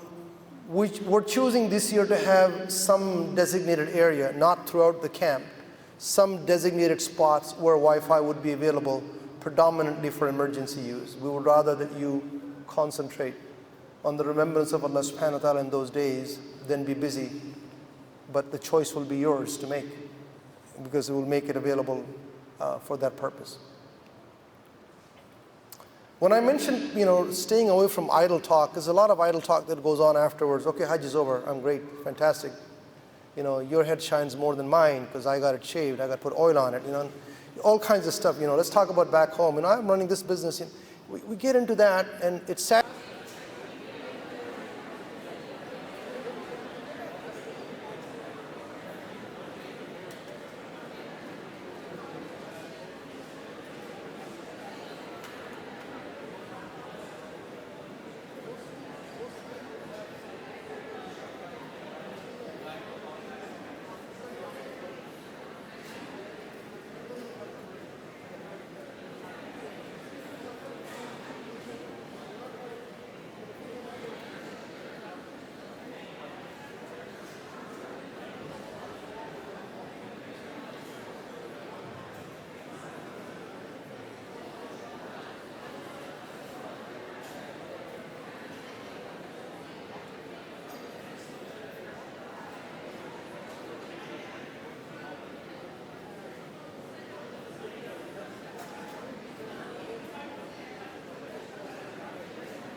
Nadeem.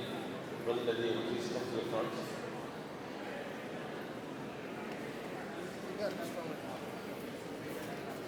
Brother Nadeem Sayyid, group leader for program 2C, can you please come here, please, to the podium? Program 2. Which program are you? 2? 6. What is 6? 6 is supposed to be in the middle. 6 is going to sit here, right? Can you direct people for 2 in one side? 2? Yeah. Okay. Yeah, just direct them. 6 is in the middle. So 2 is right here, I think. Where's right? 4? Where's Abdul Qadir? Brother Abdul Qadir.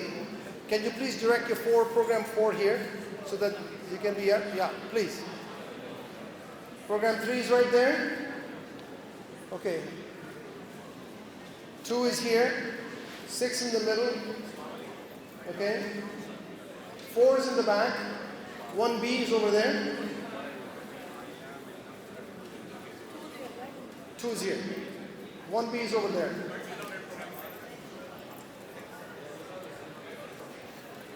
Yeah, yeah. So can help out. So program 6 is here. Program 6. 4 is over in the back. Who's on the right side of the Azhar? Yeah? Who's on the right side? 4 will overflow over there. Oh, okay. Oh, yeah, that's the, okay. The largest. Program 1B is in the back. Are you guys in 1B in the back? 1B is in the back. And 2 is in the front. 2 is right here. Okay. Let's manage. Program 2 right over here. Program 1 in the back.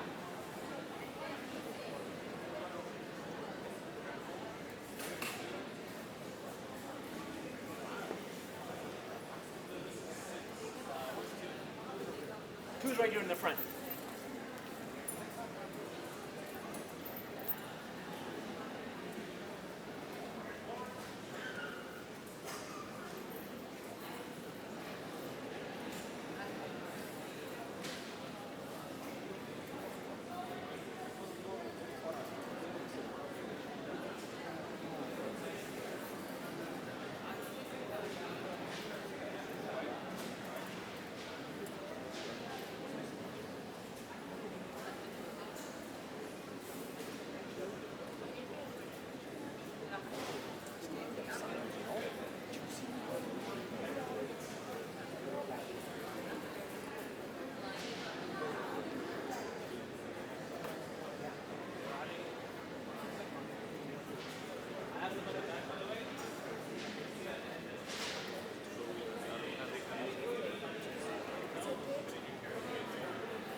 Program 2 right here.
Next to each other, you may not be in the same floor.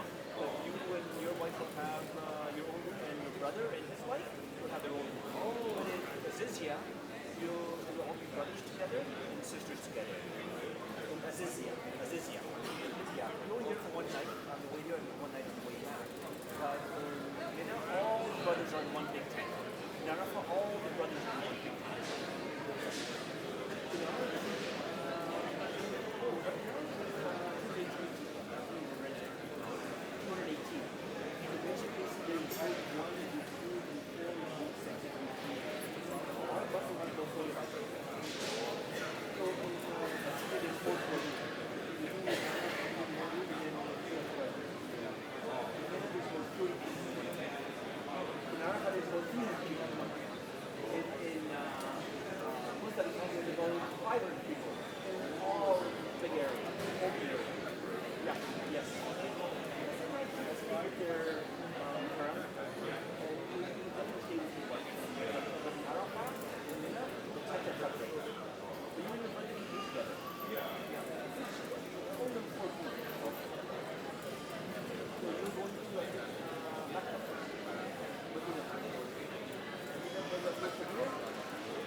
Assalamu alaikum, brothers and sisters.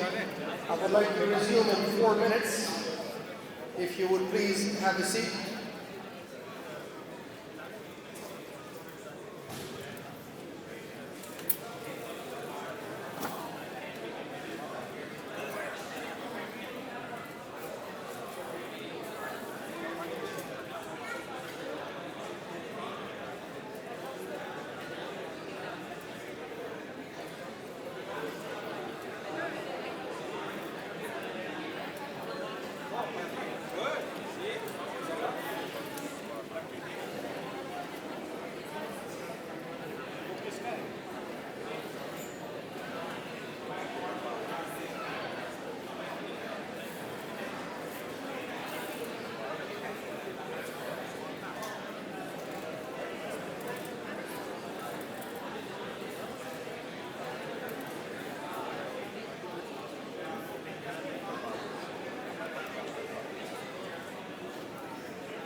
submitted before at all? No, not yet, because I had to do it later because I was fasting that week and I gave my original stuff. If you have not given it before, whether I'm standing there, right here. Right here. No, right here. Right here, right here. He's standing and looking at his cell phone. No. Look at my fingers. You're not saying. Pardon?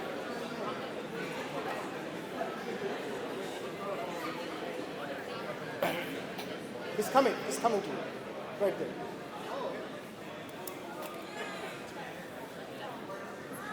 Assalamu alaikum, brothers and sisters. Can we please get together again, fill in the gaps?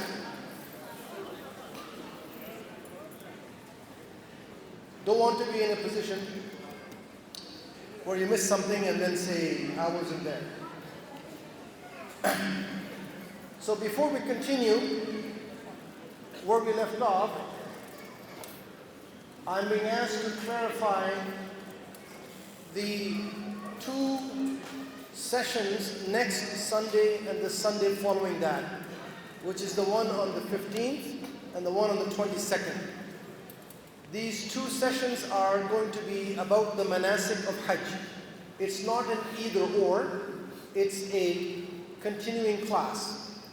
It's about the manasik of Hajj, the rites and rituals of Hajj. You do not need to register for it. If you're going to be coming here in person, just show up right here, 11 o'clock start, and it ends at Zuhr prayer. So it's not the longer one. It's from 11 to 2 o'clock. Zuhr Adhan is at 1:35. If you wanted to watch it remotely online, you will find that in the email that I sent out about this seminar and the other two, that I have provided you with 3 links. The first one was for this one, and then the next link it says is for July 15th, and the third link is for July the 22nd. So if you're going to watch it remotely, you can use those links, or if you're going to be here in person, you can come here at 11 o'clock on the next 2 Sundays, and no need to make any registration. The purpose of registration here is for this seminar was to know how big, and also to know exactly how many people we're going to order the food for, etc. So, I would like to continue, and when we break in about an hour for a Q&A session, that's the time also for the dessert. Dessert is still there, right, Brother Fazlul? The dessert is still there? Yeah, so we're going to break for dessert as well as Q&A session. And we'll roughly end around 4, maybe it'll go a little bit over 4, because I would like to leave the backside open-ended for questions, if you have it. So, let me continue with the third accommodation. We talked about Medina and Mecca. The accommodation in Aziziyah is actually for those who are in program 1 and 2. It's only a short accommodation. For program 1, the accommodation is for 1 night before the manasik. And for program 2, it's 1 night before the manasik and 1 night after the manasik. So both are there. The location, as you can see from this map, this is where the Aziziyah building or apartment hotel is. And this little cut that you see on King Fahd Road, and this little cut over on this side you cannot see right here, this is the length of the King Fahd tunnel. Pretty long tunnel through the mountain, right? And the camp, Dar es Salaam's camp is right here. So from here to the building is 2 kilometers. And a good 700 meters is covered in the tunnel. Get an idea? It's going to be crowded, but you got some idea, right? Doesn't apply to program 4 or 3 or 5 or 6. And so the distance from the apartment to the haram is a longer distance. But some people have asked me, can I walk if I still want to go there? Well, generally speaking, if you're going to arrive there late evening of the 6th of Dhul Hijjah, and you're going to spend the night between the 6th and 7th doing Umrah in the haram and coming back, you'll be exhausted. You wouldn't want to go to the haram again, because the next day you're going to Mina. So it doesn't really apply here. A closer view is that in this little section, this is the closer view of the apartment, we have actually 3 buildings that we're leasing. These are like furnished apartments. That's why we say that everybody there is quad occupancy, because they're furnished rooms with 4 beds and a fridge inside, and bathroom. And so we will be using these buildings for what is known as Aziziyah, as such. It's a pretty hilly area. It's like surrounded by mountains, so it's a little bit of an uphill walk. This particular road here is for those who need cardiac stress test. You can't tell from Google Maps, it looks peaceful, but it's pretty steep, I'll tell you. So you will arrive with your entire group into this building. Remember, your group leaders or imams are also staying there. There's place for prayers, there's place for lectures in the lobby area, and then of course meals will be provided. And I mention this again because this becomes an issue, because people don't read on the website when they register that when you registered for double occupancy or triple occupancy, that would apply to the hotels in Mecca and Medina, and if there is a stay in Jeddah, it does not apply to this building. Even though it's a short stay, all women are together in quad occupancy, all men are together in quad occupancy, and we try to make it easier for the women. We give them an entire floor, and the men are on the floor, etc. Here's an example of building number 2. This is where program 2 stayed last year, and the plan is to do the same this year.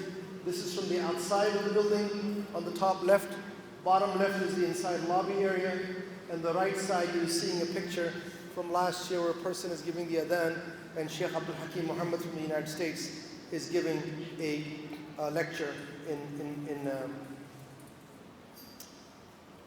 after the prayers.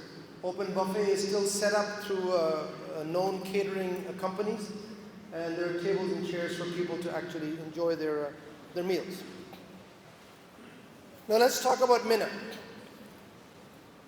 The reason I bring up Mina and I take some time explaining it, because the Hajj actually is, the 5 days of Hajj actually is when you are in Ihram, and that is what is referred to as the manasik of Hajj.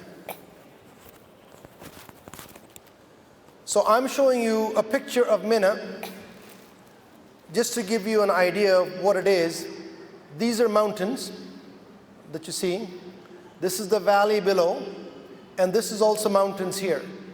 So when you see the bottom left side, these are homes outside of Mina, and on the other side of the mountain is Mina.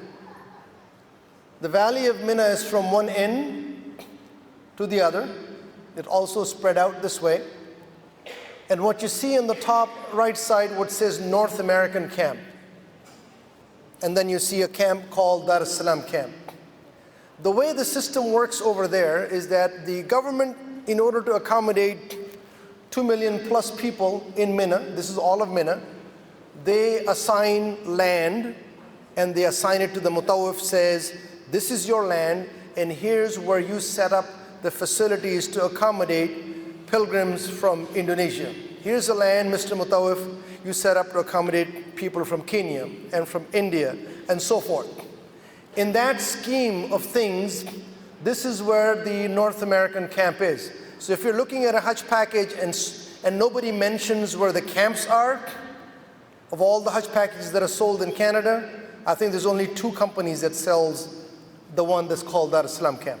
The rest of them are over here. Now what does that mean? Well, what it means is that the valley, once the pilgrims are in here, is actually shut down. There are actually barricades with cops on the other side of the tunnel saying, sorry, no cars allowed. Physically, there are so many people out on the street, it's impossible to have any transportation. Somebody asked a question about being able to use a taxi or Uber. Nothing that is smaller than an 18-seater is even allowed, because even with them, the traffic is congested. So they want buses or people or transportation that takes at least 18 plus people. Forget taxis, they're not even allowed here, period. So they shut them down, even the buses are not allowed, and for you to walk to the Jamarat and back, which is actually through a tunnel here, right? Walk back and forth in whatever the temperature is, 43, 44. And you walk on the 10th of Zulhijjah, the 11th, the 12th, and even 13th. It's about 45 to 50 minutes one way. 45 to 50 minutes one way. So that's the location disadvantage that they have. The second disadvantage is all the train services is right here. This is where the train lines are. So those who are here in North American camp use shuttle buses, which means they don't have enough bus for everybody. We'll take some, drop them off, come back and take some and drop them off. And so I've seen people in Ihram fighting for bus seats. I've seen people in Ihram running towards the bus. That's the setup over there. All of the meals here are buffet, are boxed, non-refrigerated meals. They don't serve open buffet meals. So when somebody comes to you and say, well, you guys are expensive. Well, the Hajj draft of $300 that everybody pays, that's the services coming out of the North American camp. When I'm here, just to be in this location, I'm paying close to 6,200 reals per person just to be there, not what the facilities and services inside is. I'm paying for the location itself over $2,000, just for the location. Let's look closer. So this is King Fahd Road that goes into King Fahd Tunnel. Our camp is right here. And this is the Jamarat in the middle. And this is the train station that we're going to use, all right in front of each other. This view is very peaceful. It doesn't really tell you much. So we know that we're going to use, this is our camp area.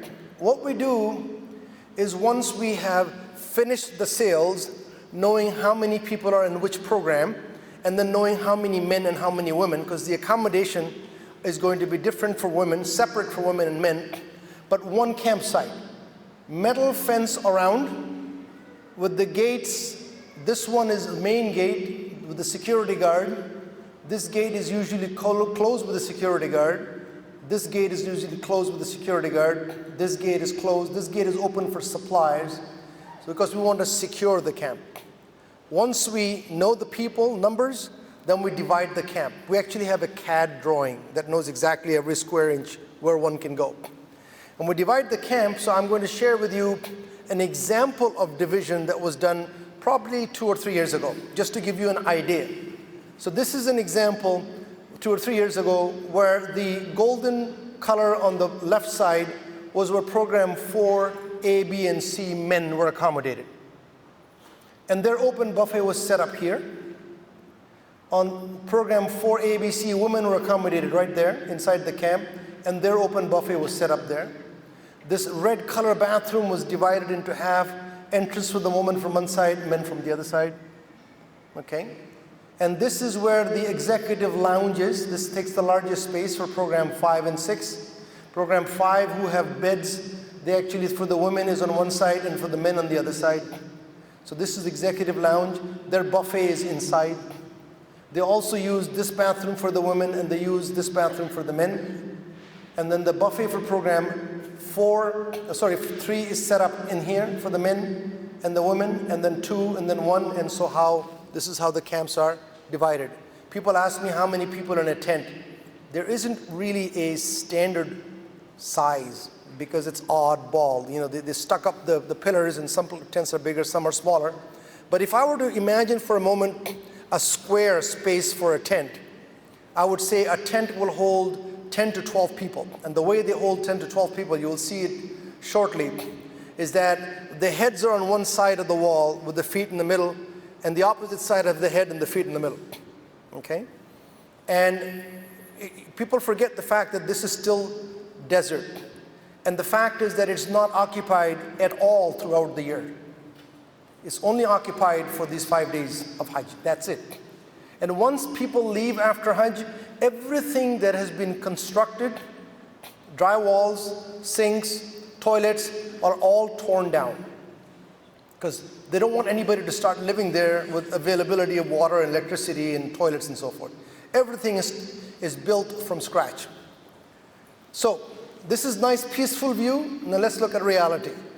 This is reality. So this picture is taken from one of these cylindrical towers. You can't tell from here. Let me go back a little bit. If you look at the Jamarat, you will see these circles. These circles that you see along the edge of the ramp, they are nothing more than towers that have escalators and elevators to give you access to the different levels of the Jamarat. That's all they are. So this picture was taken from one of these towers on this side. Somebody stood there and took the picture of Dar es Salaam's camp. Just imagine the rows of buses. This seems to be the last day of Hajj, where people are leaving and the transportation is allowed in to pick them up. So you can just see everybody's exiting. No buses are on this side. They're all allowed to come in from one side. People who have thrown the last Jamarat are leaving on the ramp here. So this gives you an idea more realistically as to the crowd to be expected somewhat, just to give you an idea. Okay? And this is our camp. This is the King Fahad tunnel that I mentioned. And on the other side of the tunnel is the building. You cannot see this, but there's a teal colored sign here that says boundary of Mina. So this is where Mina ends. I'm closer to the Haram, on the Haram side of Mina. The North American camp that I mentioned before also has a sign on the hill that says boundary of Mina, but that's towards the Muzdalifah side. So just there's two extremes, if you will, right? As such. So if there is any effort that is put in place by Dar es Salaam in terms of setting up facilities and services, it is done for the manasik. This is where we want you to actually concentrate on what you came for, even though you are going to be living in the desert. So let's just watch this. What you see here is the actual tent that you'll be in Mina. If you look up, there's some metal framing. The metal framing is used to build the actual tent, and there's a plastic sheet fabric composite that is draped over the metal frame. What you see here is the actual tent that you'll be in Mina.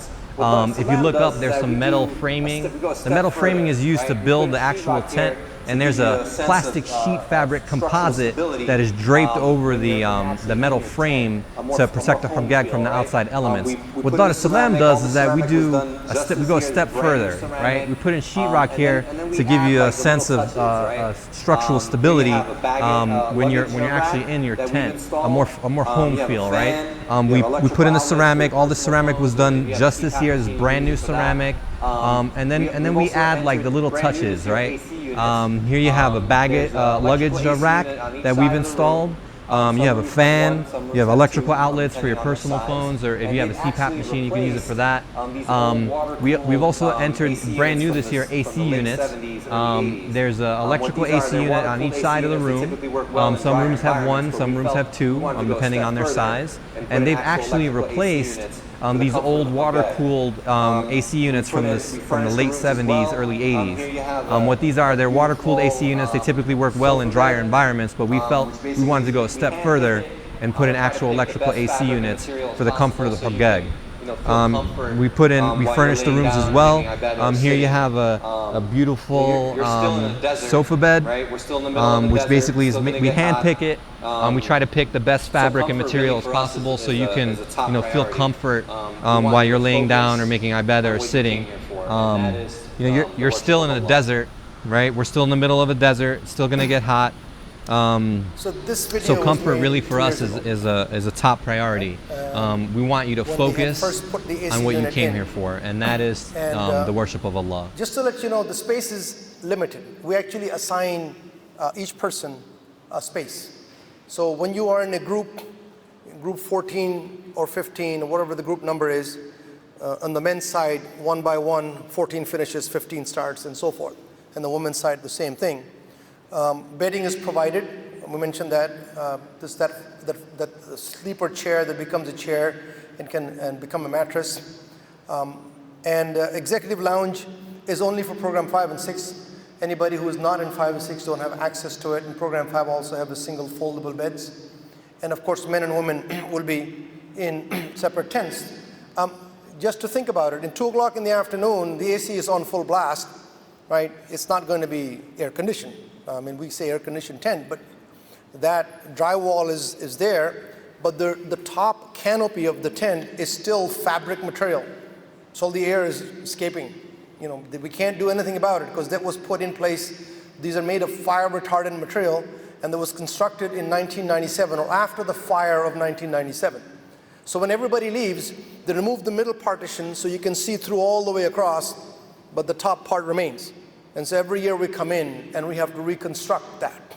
As to whether or not I can put partitions if a square tent is here, and I could put 10 people or 12 people in it, and I have the next square tent and the next square tent, you know, and they're all men in one program, let me just remove the middle partition. So now it becomes a bigger tent with 40 people, 60 people. That's the picture that you saw, with the partition in the middle removed, and that allowed for the imam to be in the front, wherever the direction of the qibla is, to lead the prayers and to listen to his lectures.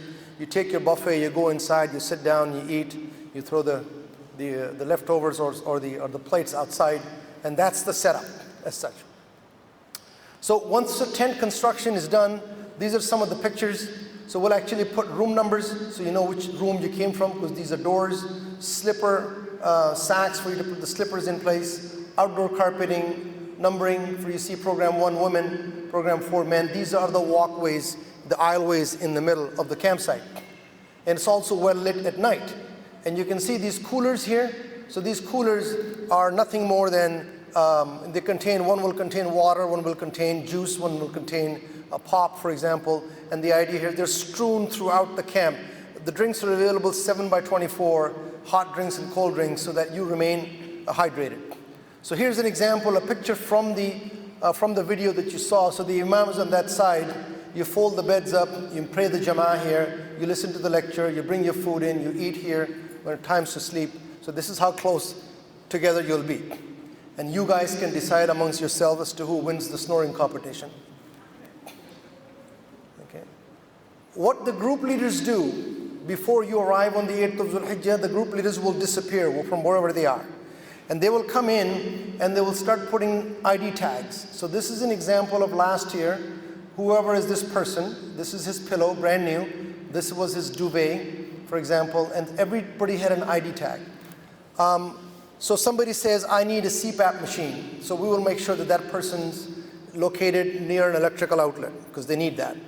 Or I see that in one group I have 2 women together, so mother or daughter, 2 sisters, whatever it is, we'll put them, you know, next to each other, kinds of things. Somebody's having difficulty walking, we'll put them near the entry and exit, for example. So we kind of go through that. So when you walk in on the 8th of Dhul Hijjah, it's not like you're hunting for a space. It has been accounted for. We know exactly where you go. You just have to know which door to enter through, for example. Okay. This is program 5. We have somebody from program 5 here. This is an example of last year, program 5, when they have beds in the tent. This is program 6, executive lounge from last year. It's massive. And this is where the prayers are held, the lectures are held, the open buffet is served. If you can imagine, if we were to look on the floor, right here at this brick junction, there was only dirt. That's it, nothing there, just dirt, maybe some cement on top of it. We had a group of folks digging. If you can imagine, if we were to look on the floor, right here at this brick junction, there was only dirt. That's it, nothing there, just dirt, maybe some cement on top of it. We had a group of folks digging to create a septic tank. For those of you who know anything about plumbing or construction, first thing you do with a bathroom is build a septic tank. They started digging in the ground. They built a big enough hole for a septic tank. They furnished that, put that in there, and then laid concrete on the floor on top of the dirt, leveled it appropriately, and then the construction of the bathroom started. Now, if you come on inside, I can show you the rest. The frame for the bathroom was built using the concrete bricks, and then the walls were tiled, right, directly after. And then once the cement was leveled, we put ceramic on the floors. And if you look into the bathrooms, like we have, this is an example of a bathroom, right? The frame for the door was built, the ceramic tile put down, and the toilets installed. Right? Here we have a nice shower where it's separate from the toilet, and a shower head that was installed there, and even a rack for your towel. You need to have one. You know, from Here we got running water, scratch. right? You know, nice The plumbing and the running pipes water were for installed. The vanity here installed. We put it in installed from scratch. With ceramic placeholders here as well. The sink, from everything was put in from scratch. Nice running water for wudu. So we want to make it feel We try to put in as much details as possible to kind of get the feel of that you're home. The Hajjaj are going to be here for what, 3 days, 4 days? So we want to make you feel as comfortable as possible while you're here and making your ibadah. So really big project done, really nice facilities, and we take exceptional pride in our work. So I hope you enjoy the facilities. The water splashes onto the floor, somebody might slip. So we go as far as putting rubber mats and sometimes even a sheet to absorb the water. And bathrooms have attendants in them. So there are male attendants in the men's bathroom and female attendant in the women's bathroom, and their job is to make sure that any excess water is squeezed, the supplies are there. So everybody, when you come out of the stall, they will go in and clean it up before the next person goes in. This is something very unique that Dar Islam does in terms of the services. But it's still a bathroom that's used 5 days an entire year. It's built from scratch, it's new, but if you ask me, we are our own worst enemy. It's us that actually make more mess of it than those guys can actually keep it clean. You ask the men that if they're going to remove their ihram after they come back from Muzdalifah to actually dump it outside in a big garbage bin. Instead, they dump it in the stall and it gets soggy with water in it, for example. So we do that ourselves. Or there is a barber who's going to give you a haircut. There seems to be a long lineup, so the man goes into the sink and cuts his overhand, clogs the sink. So whatever happens to thinking about the next guy who's going to use it. Again, it depends on what you take in here, when we're going to use those facilities as such. So that's what you have to bear in mind. This is an example of the rubber mats in front of the sink and the rubber mats throughout. You'll notice that there are something like, tissue boxes, soap dispensers. We've gone as far as putting unscented soap on the 8th of Zulhijjah, but then scented soap when you come back from Muzdalifah. So we go as far as that in terms of our planning. In terms of catering, the main thing to remember that the hot meals are cooked within the camp, because we can't take the risk of meal being cooked outside in the catering company's larger kitchens in the Makkah area, and then it gets stuck in traffic coming in 45 degrees Celsius. So the freezers are there, and they actually keep the meat there frozen. They cook fresh meat and then bring them in containers to serve. Some of the prep work, like cutting, chopping vegetables and so forth, may happen out in Mecca, but the cooking is done in here. And the catering stations are separate for men and separate for women within each program. And then the group leaders manage the lineup for the food. It's much easier for me to say that if I'm in program 2C, I'll call, group number 14, please come and have your meal, as opposed to everybody come out because it's meal time, and especially the afternoon time when the sun is right above your head. So we manage, in terms of the supply. We also manage in terms of how people can go and get their meals, so that the lineup is not there. And I mentioned already the hot and cold drink throughout the stations is available as well. So this is an example of catering station that is set up. Even this plastic sheeting, it's a hit and miss. If the fire department says you can put it in, we'll put it in just to shade the area. And this picture is actually of a program 2 lunch buffet from 2 years ago. Right? So our job is to keep it clean. There are dedicated bathrooms. Just don't stick the toilet paper in, because they're all going into the into the toilet. It could jam them up. Do not wash your clothes in the bathroom. That's not what it's intended for. And I've already mentioned that. When I say get plenty of rest, you will need it. It's the same as the example I gave you about thinking about traveling from here and how tired you'll be and how many hours will lapse by the time you get there in Ihram.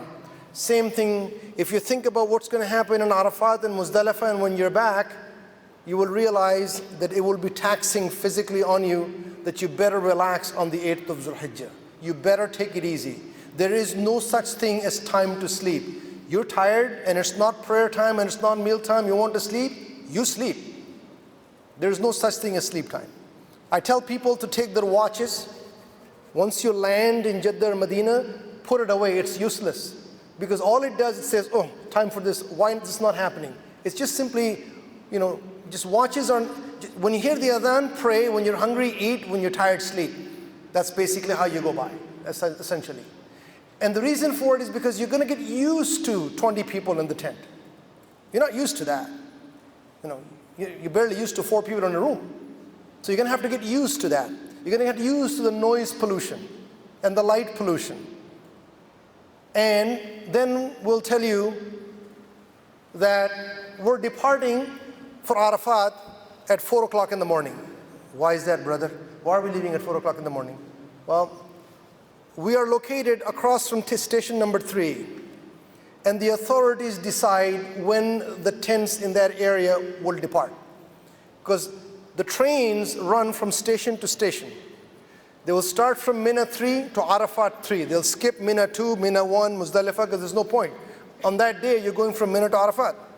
And when they stop at a station, it fills up in that station. No point in stopping in the other station. So they will decide that we'll run the trains and empty 3 out, then we'll stop, the trains will not go to station 3 anymore, they'll start at 2 and 1, so they decide that. Of all the years we have used the train, last year was the first time that we actually prayed Fajr in our camp before we left to the train station. There was 2 years prior to that when we left the camp and prayed Fajr on the ramp to the train station. But prior to that, we prayed Fajr in Arafat. So if I told you that our time to depart is 4 a.m., you'll be up at what time? Well, you're lucky you. You think you'll get into the bathroom in a lineup. Because you think 3, the other guy thinks 3, and guess what? Now there is a lineup. You have to think outside the box when you're thinking of bathroom lineups. If I go to the bathroom and Fajr is at 5 o'clock, and if I go there at 4:45, lineup. If I go there 1 hour early, I'm okay. So you have to think differently, right? Think out of the box for a moment. So let me play this out for you. So you're going to be up half the night.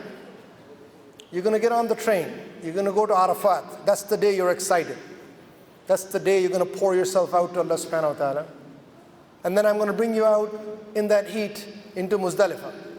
You're going to spend the night there. How many nights is that? 2 nights. You're still hot, in ihram, sweaty, and I'm going to bring you to Mina. You're going to shower and change, maybe get some rest. Then I'll tell you, by the way, we're going for Tawaf al-Ifadah tonight. How many nights is that? How many nights in a row is that? 3 nights in a row is that. So if you thought ahead a little bit, just like I did the arrival part, you would rest on the 8th of Zulhijjah as much as you possibly can because of what's about to come. It's a very rough camping trip, if you've ever been for camping. It's a real rough one in the desert in the middle of the heat.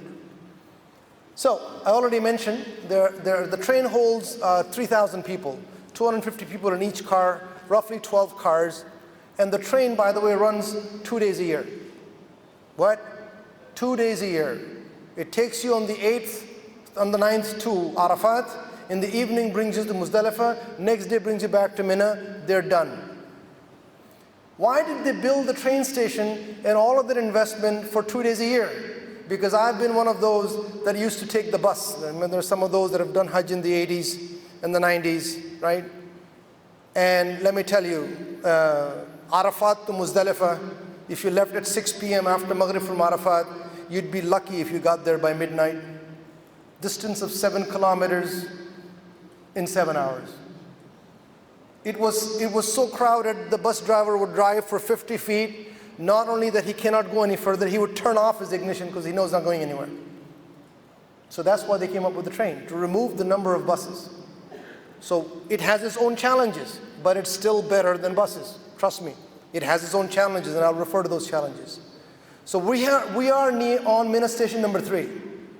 And each group is given a time. No buses are allowed on the 9th and the 10th. And we have to walk from the camp to the train station. And here's how we do it. First of all, let's look at our camp, Jamarat. Let's look at train station number 3 and all of the other Mina stations and Muzdalifah stations and Arafat stations. It's all within 20 kilometers. That's all there is. The place is close to each other, right? I once walked from Arafat to Muzdalifah took me about 4 hours. That's including getting lost and rerouting myself. And to Mina was another hour. So that's all in a walking distance area. So we will leave our camp. We'll take either one of these cylindrical buildings here or there. We'll leave in groups. You will go with your group numbers. Now, my wife is in the women's side. I'm here. How do I go out? Well, you arrange it that you meet together before you leave. What we find sometimes is the man is there standing with his group, and we ask him, where's his wife? I don't know, she must have left. We don't want that. Take responsibility for your women's folk, and women take responsibility for the men's folk. Make sure you have a place where you connect, and then join the group, and off you go. Most often, we ask them to go out in the back street of the camp, and that's where we all connect before we start moving, okay? So coordination is required. So we'll take this, go up to the top ramp, walk all the way. This is graded, by the way. It's a bit of a uphill, and then you get to the train station. So here's an example. When we tell you we're leaving at 4 o'clock, you should be ready at 3 o'clock. When we tell you we're about to leave, that's not the time to say, can I go to the washroom? Okay? When we're leaving, kind of a thing. So, basically, some people get so excited they come into the main gate of the camp and they're crowded. So program 4 is departing, and program 2 and 1 are just simply not allowing them to pass because they're waiting for their turn. But their turn is not going to come. The 4 is leaving right now. So we want to avoid that. Just stay in your camp, be ready, we'll let you know when it's time to go. If you want to spend the night in Muzdalifah, don't take the bedding from Mina, because you're not going to replace it. There's only one per. Right? You should have brought with you a sleeping bag from Canada or USA, and we'll talk about sleeping bag later on as to whether it should be or should not be taken. Now comes the luggage. I want to talk about the luggage for a moment, because this is very important. This is the man-made punishment for himself or herself. That's what I call it. You want to punish yourself? Carry more luggage. Remember we talked about luggage being picked up? We're talking about checked luggage. So just picture this. I'm in program, let me pick another program. Let's take an example of program 3 and 4. 3 and 4 is huge. Program 3 and 4, you're in your hotel in Mecca. You arrive there on the 4th of Zulhijjah, you did your Umrah, and you're going to leave for Mina on the 8th of Zulhijjah. You have 4 nights and 5 days. On the 7th of Zulhijjah, we will ask you to put your luggage outside your room at a specific time with a specific ribbon or whatever it is that your group leader will tell you. That luggage is going to be picked up. That luggage is your checked luggage. Okay? That luggage is your checked luggage. That luggage you will see the next time. Program 3 will see it next time in Medina, because they're going to Medina after Hajj. Program 4 will see it next time in Jeddah, because going to Jeddah after Hajj. Program 6, do not need to worry about it, because you retain your hotel rooms, so your luggage always stays with you. 6 is not an issue. Okay? I'm giving an example only on 3 and 4. What we will also ask you to do is, then you'll pack for Mina. The night before your luggage is put out, you'll pack for Mina. You will take with you the change of clothes. I'm going to change on the 10th of Zulhijjah, the day of Eid, and the 11th, and the 12th, and 13th. Maybe 3 sets. For women, maybe 4 sets of clothes, toiletries, Quran, prayer mat, any medicine, whatever it is. I'm going to put them in 2 things. I'm going to put them in my roll-on bag. Sometimes you hear this husband and wife say, no, we're carrying one. We don't want to carry too many. You can't share roll-on bags in Mina.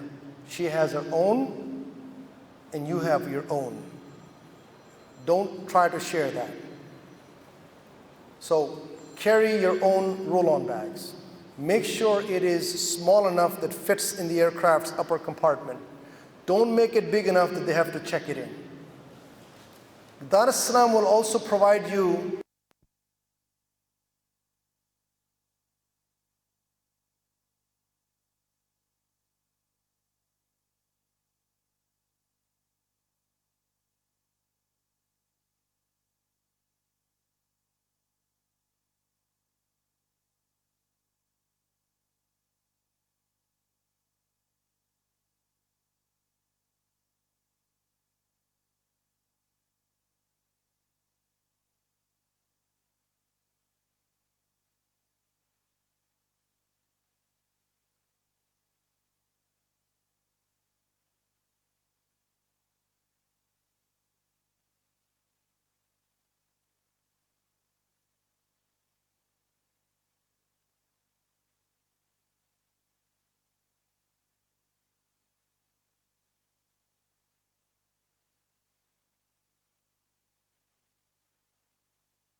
We just received the land yesterday from the Mutawif's office. Ideally, we like to have a month to do the construction for Arafat. But this year, so today is the 26th of Zulqa'dah, Arafat is on the 9th, so we only have about 15 days to set up Arafat for our Hajj. So we have workers here, so there's 15 days left till Arafat, and they're here 24 hours a day.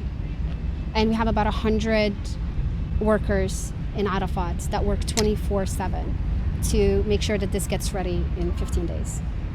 And the construction is first they set up the tents, then they build the tents, we add the ACs, the flooring gets covered. Once the tents are built, there's going to be a carpet, they're furnished with sofa beds, there's going to be an open buffet inside, and the tents are divided between male and female. There's a sound system inside that they can use, the sheikh can use to broadcast the lectures. And that's basically it. You just use the rest of the time for ibadah.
This is something that you improvise as you need to.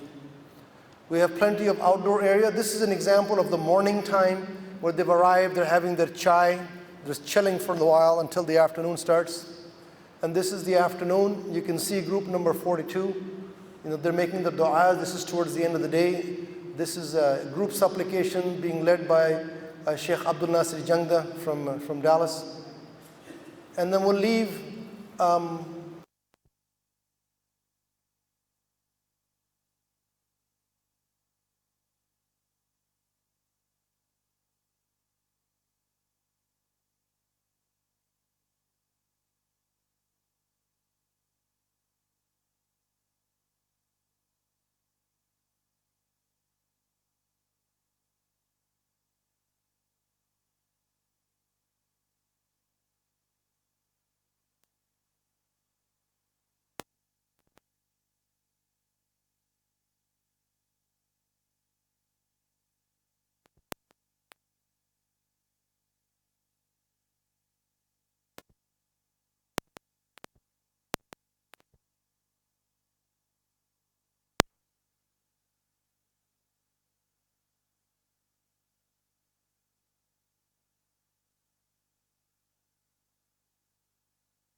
because they came in earlier, they already prayed, they already ate, here's some people that listen to your people ask me what type of accommodation while you have your 5-star accommodation in Mecca and Medina. Here you have the million stars. Yes, this one is done? Yes. Okay. This is for the online? Yeah. Okay, thanks.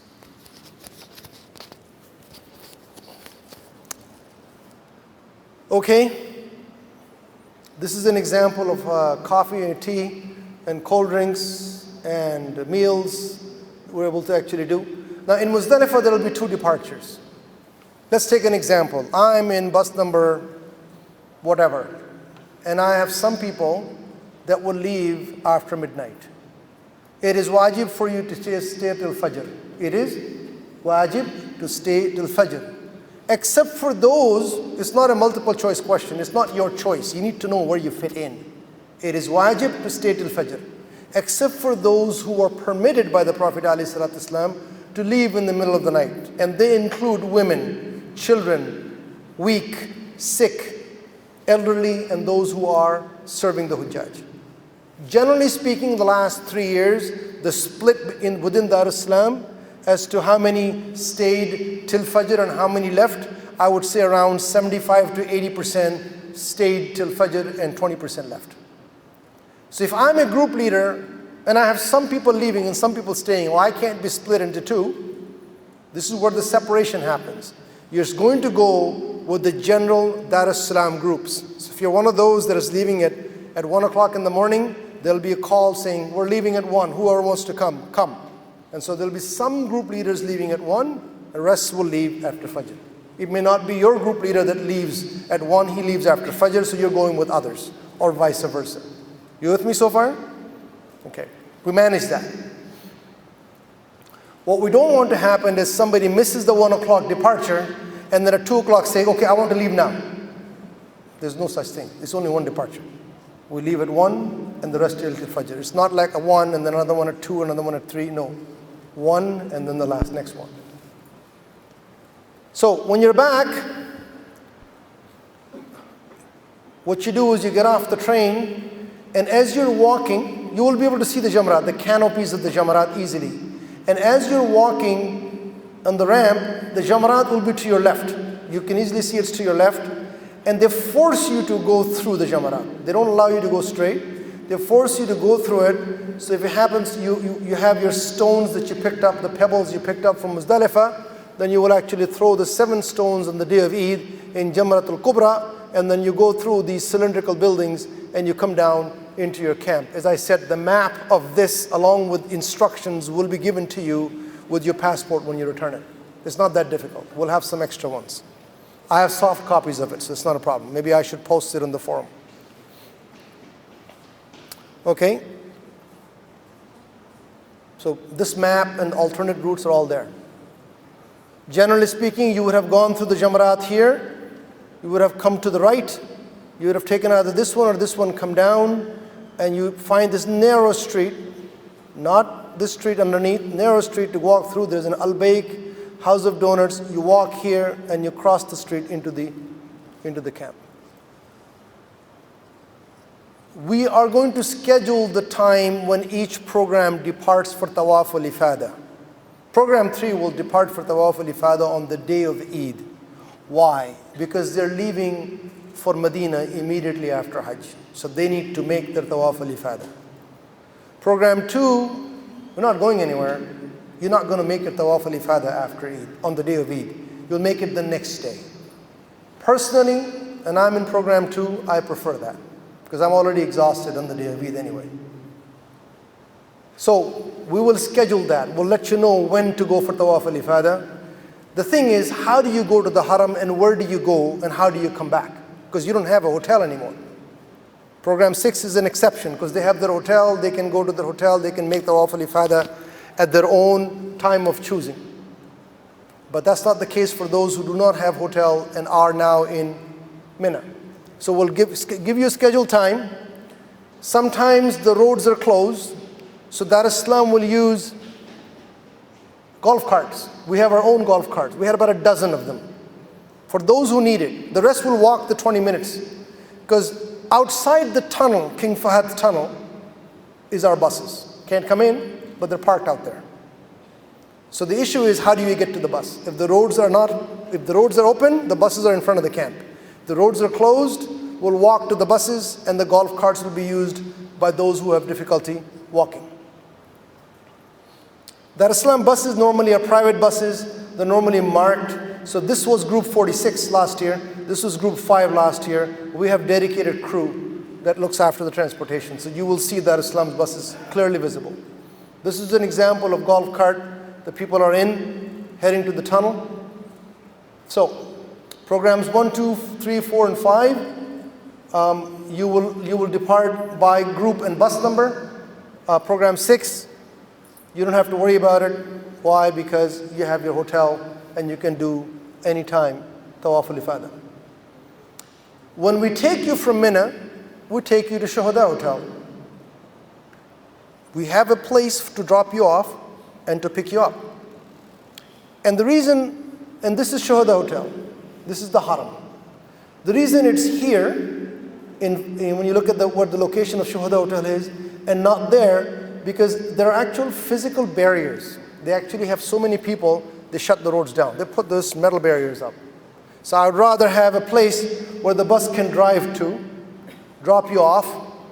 You walk to the Haram 450 meters to King Abdulaziz Gate, do your Tawaf al-Ifada, come back to Shuhada Hotel.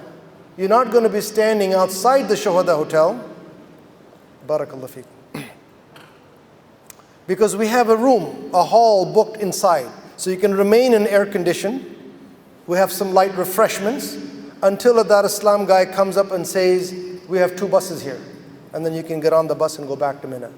So while people will go as a group for Tawaf al-Ifada, their own group with the group leader, they don't come back as their own group. Because people make Tawaf at different pace.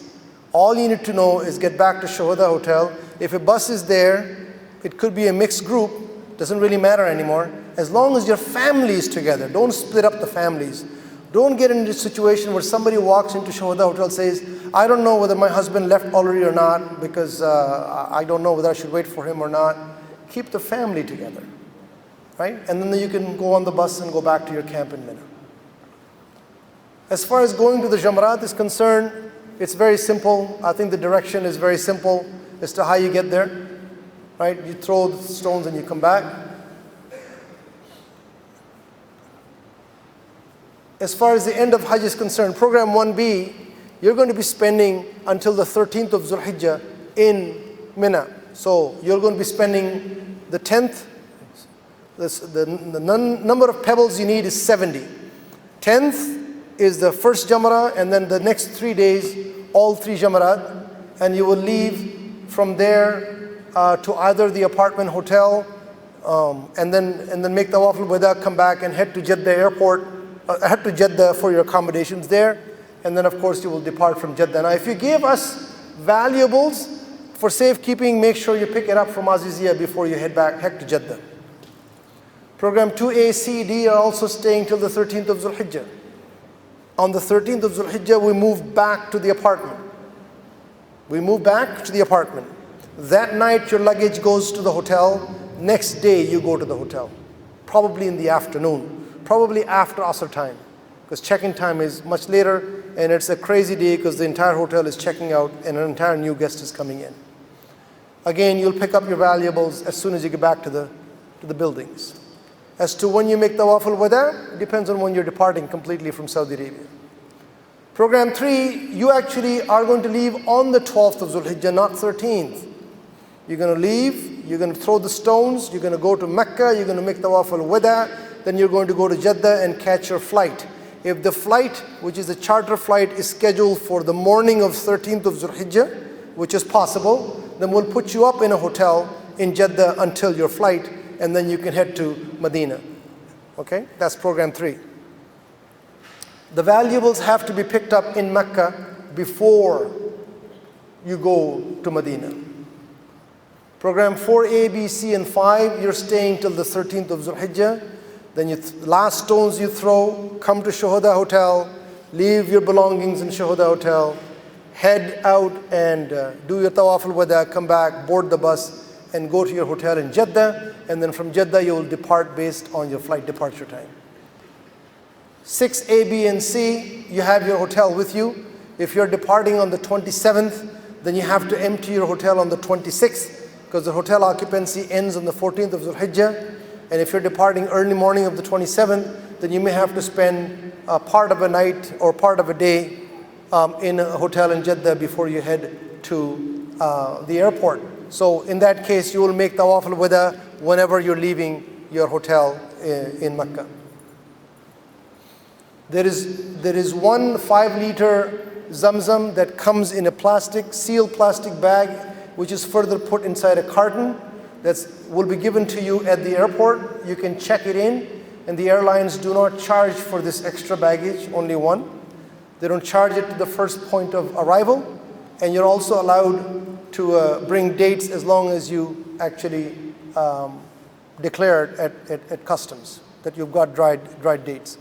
Brothers and sisters, I'm going a little bit over, but I'm sure, inshallah, we'll be able to finish it at 4 o'clock.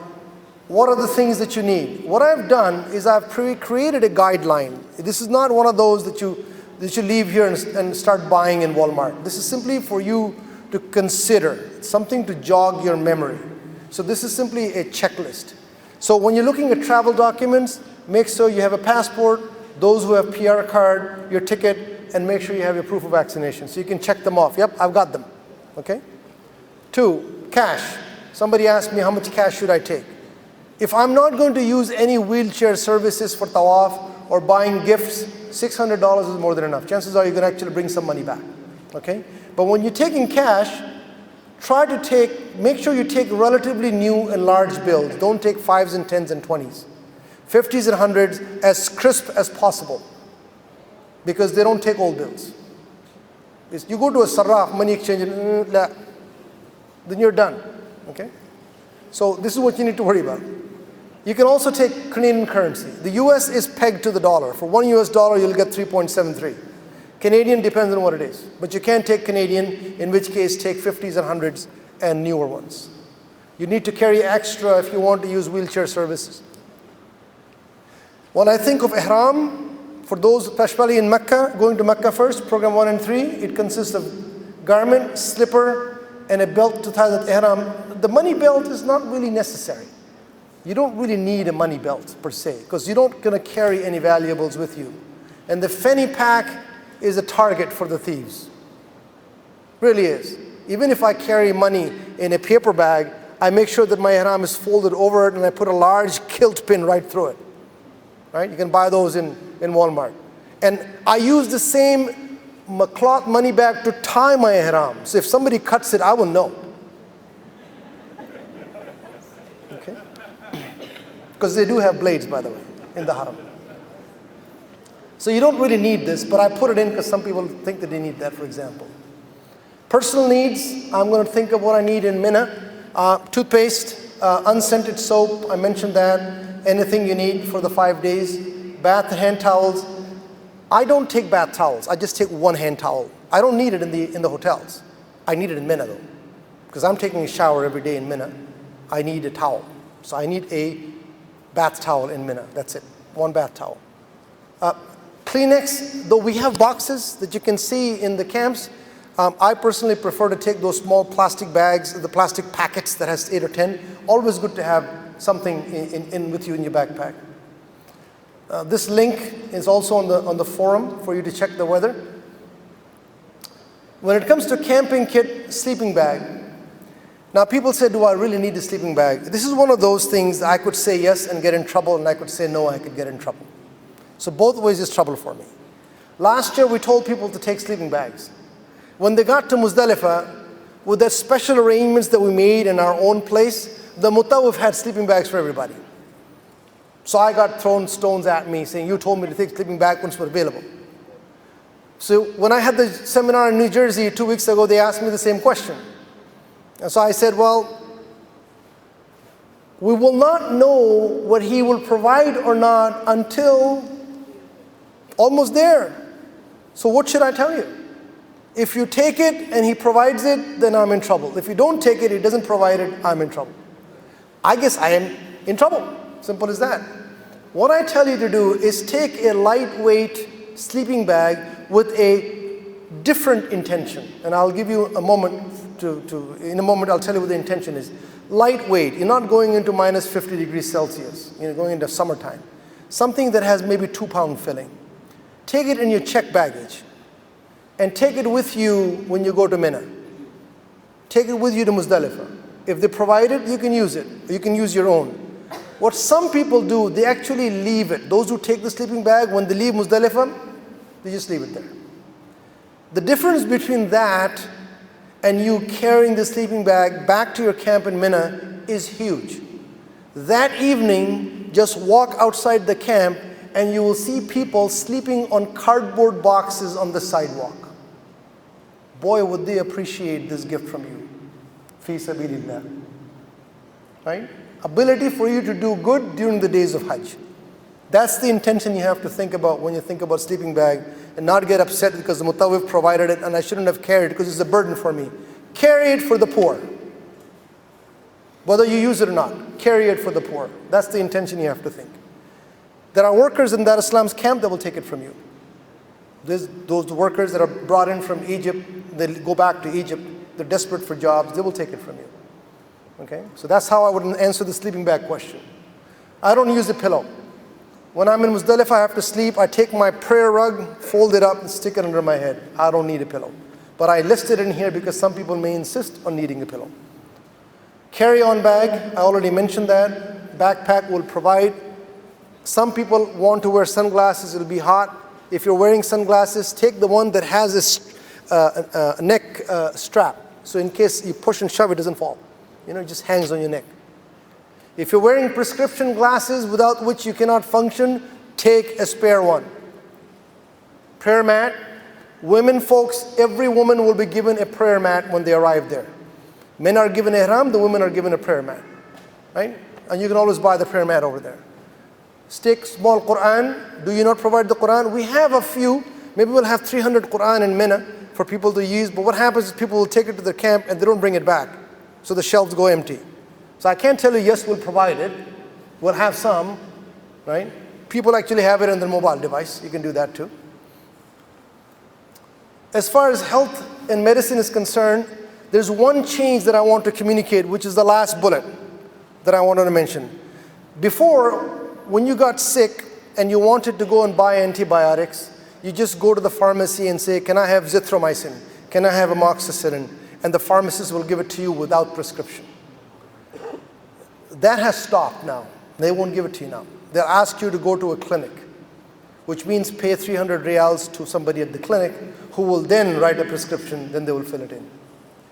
Now, the instances, the chances that you're going to use or go through one course of antibiotic is fairly significant.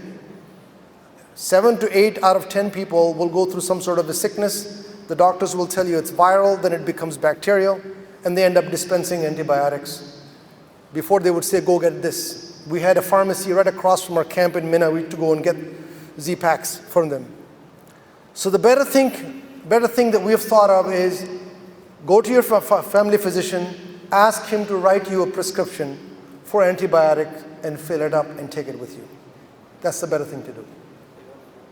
They don't give it to you over the counter anymore over there. Just fill it up and take it with you. Simple as that.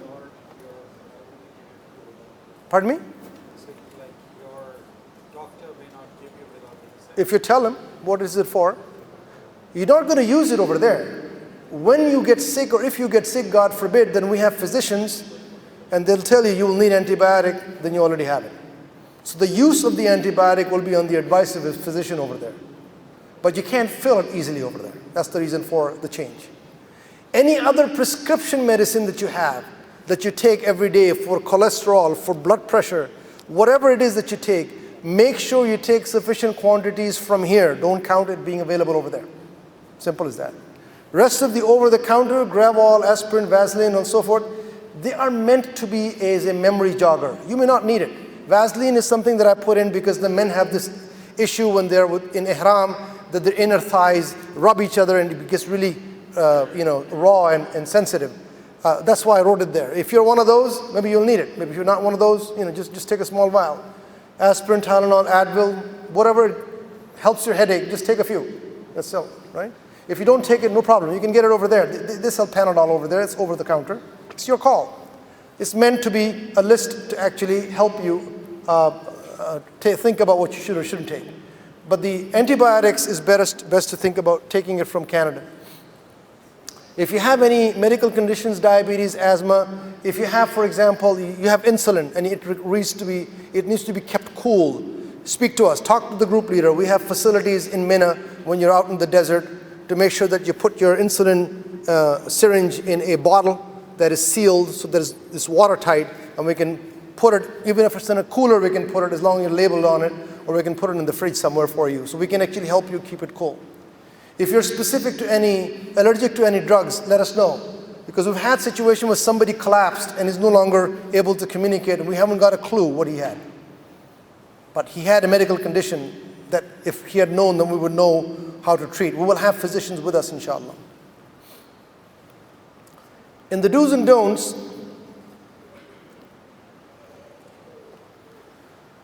you're allowed 2 suitcases to travel internationally. If your stuff can fit in one, take one. You want to bring back 2, go ahead. But at least, you take one. Travel least possible. Make sure you make a copy of your passport. How many copies? We'll make 1 copy and leave it at home. Make another copy, take it with you, and keep it separate from your original, at least, right? Always wear your ID card, because that's how we know who you are. That's how they'll allow you to enter the restaurant. That's how they'll allow you to enter the camp. Don't carry audio or video DVDs. These days, with what's happening over there, they don't know whether this is propaganda or something nice. You don't need to do that. You got everything in your devices here anyway, right? Don't carry separately any cassettes. Is it for distribution? Why is it there? Don't leave the group by yourself in the manasik. Go as a twosome. Make sure you know where you're going.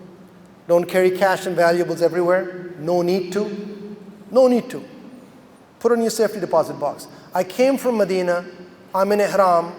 I have my valuables with me. It's in my backpack.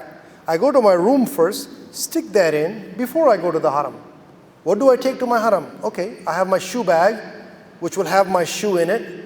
It'll also have my turned off cell phone, my room key, and maybe 30 riyals to get my hair cut.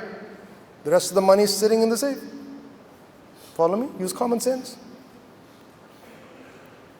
If somebody tells you, your group leader tells you to be there at 8 o'clock, don't second guess the person. Be there at 8 o'clock, right? Don't say, it's okay, 9 o'clock is fine. Don't do that, because don't inconvenience others. Follow the instruction for luggage transfer. We've had the issue where somebody decided not to put the bag out on time, and when they got to the other destination, the bag didn't arrive, and they made a big fuss about it. It turns out that they transferred the bag, they left the bag outside the room much later after the luggage was picked up. Now, we're not saying who's at fault, but why go through that? When you're given instruction, follow the instruction. Don't drink tap water under any circumstances. There's only 2 types of water you can drink over there: Zamzam and bottled water. That's it. I've said that already. Maintain your fluid level. The number 1 concern is dehydration. Avoid heavy food. Pace yourself. Think through what you're going to go through based on the itinerary, and then remember to pace yourself. Quality is more important than quantity here. Okay? If you see a bunch of gathering somewhere, big gathering, something is happening, walk away from it, not towards it. Follow me? Do not accept flyers or pamphlets, we're going to protest against this. You're not part of that. That's not what you're going there for. And the last thing I want to say is, remember that Hajj is obligatory on all eligible Muslims at the same time. Go back. You're all going for Hajj. Hajj is once in a lifetime, but it is for everybody at the same time. Everybody's Arafat is at the same time. We are all in it together. You want to get a sense of unity that we have. You can get that sense of unity in the act of worship. Go to the haram in Mecca for Asr prayers. Go inside in the courtyard. for Asr prayers. There's about 1 million plus people present there. There's always going to be a level of noise because of the number of people present there. Okay? Then the Iqamah is called. When the Iqamah is called, you fill in the gaps. Do you know the person to your left, to your right? You probably never met him. You probably can't even communicate with him. Speaks a different language, comes from a different background and culture. But you would line up and fill the gaps. And after that, the Imam begins his prayer, Allahu Akbar. Within a few seconds, pin drop silence. You can't imagine there's 1 million people here. There's no noise. You can hear the birds. What a feeling, what a sense of unity in worshiping Allah subhanahu wa ta'ala. We're all in it together. We're bowing together. We're begging Him for forgiveness together. We're seeking His grace together. We are there together. I'm there in Arafat the same reason as you are there, the same reason as the guy that you've never met who's traveled from a different part of the world is there. Don't forget that. Don't forget why you're going, because it is not my Hajj, it is our Hajj. There have been instances where Allah subhanahu wa ta'ala has accepted the Hajj for everybody that came on account of just a few people that performed Hajj. And He was pleased with them to accept it for all. Okay? Remember that. And I would like you to read this part.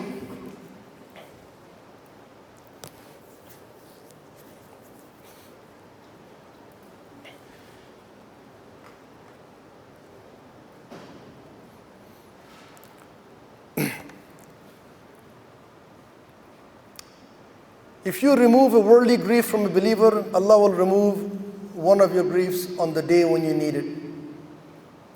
If you were to alleviate the need of a needy person, Allah will also alleviate for you in this dunya and in the akhirah.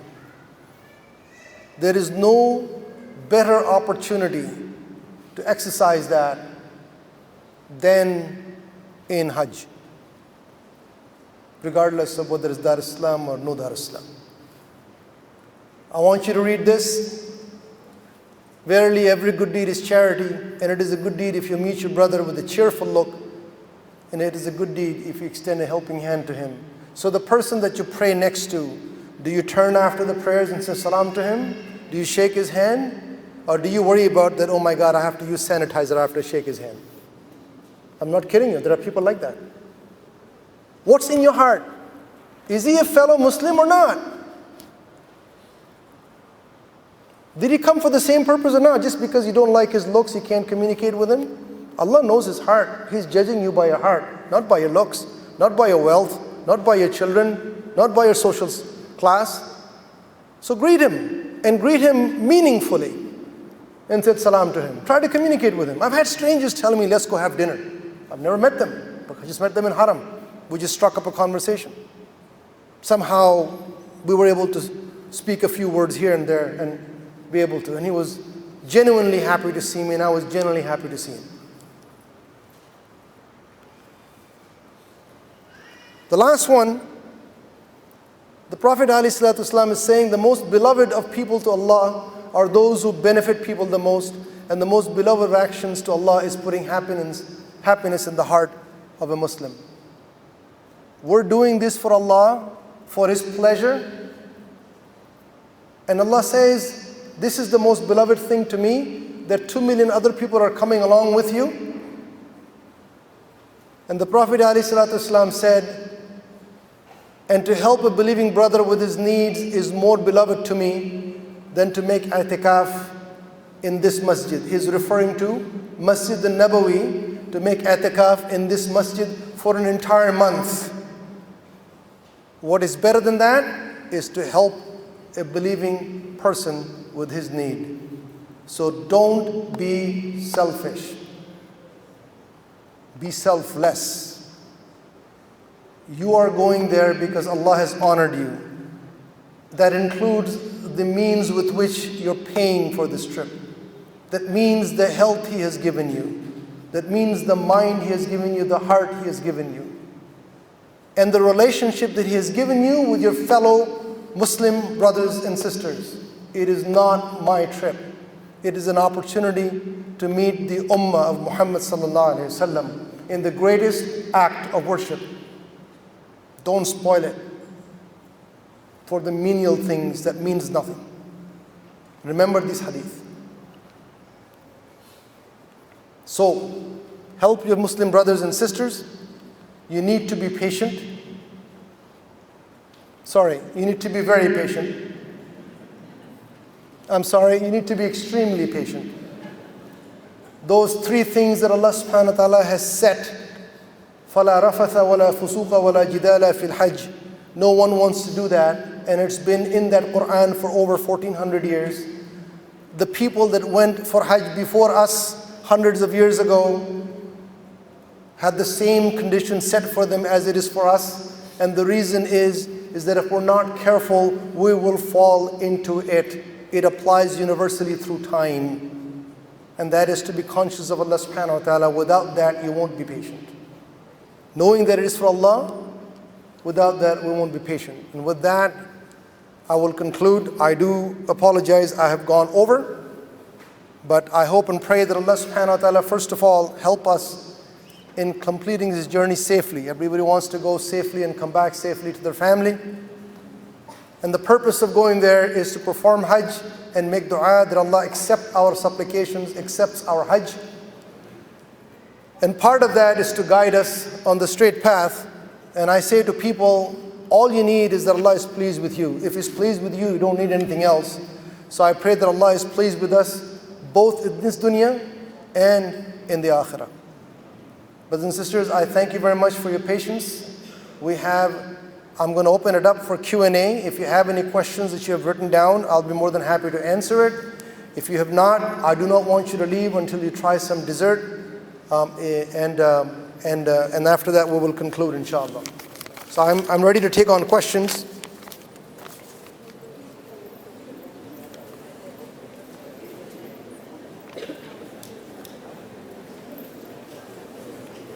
One of the questions I received is that Brother Yasir Qadi and Sheikh Muhammad Salah are leading groups 6. But as I'm in 1B, can I still meet with them and ask questions during Hajj? I know that the common places where people end up meeting Sheikh Muhammad Salah and Yasir Qadi is in Mina. And I know that if you run into him in Mina and ask him a question, they will not turn you down. That's for sure. They will not turn you down, inshallah. Any other questions? What if we put our IDs? Like, can we get a duplicate ID or soft copy good? We take a picture of the IDs. Dar es Salaam IDs. You'll take it with you. No, if you lose them. Take a picture of it, it's fine. Yeah, it's not a big deal. My friend said carry your own phone, just carry a cheap phone. Is that true? The question is, should I carry my own phone? Can I carry a cheap phone? This is the type of a question you normally get from people who are afraid they're going to lose their phone over there. So you always should worry about that. I mean, if I lose this phone, is my world going to come to an end? Like, what's in it, right? If I have a Google Cloud and I've got to back it up over there because it's an Android phone, other than the fact that I lose a phone that cost me a few bucks, am I going to worry about compromising any personal information? Am I going to worry about compromising any financial information? Those are the things that decides whether you should take the phone or not. If none of those compromises are there, tawakkal ala Allah, take it with you. Okay? You said the hotel is available, but by the same token, can you stay in Mina or do you have to go? For program 6, they don't have any, they have a hotel accommodation during the manasik. So what happens for program 6 is that when they come from Muzdalifah, they come to the camp in Mina, and then they get to throw their 7 stones on the day of Eid, and then they are taken to the hotel. This is where they get their hair cut and come out of ihram. And then that same afternoon, around 3 o'clock or 4 o'clock, they're transported back to the camp in Mina, and the reason is because they must spend at least 50+% of the night in Mina. That's the requirement. So they're brought to the camp in Mina. This is the 10th of Zulhijjah. And they will pray their Maghrib and Isha, have their lectures, have their dinner.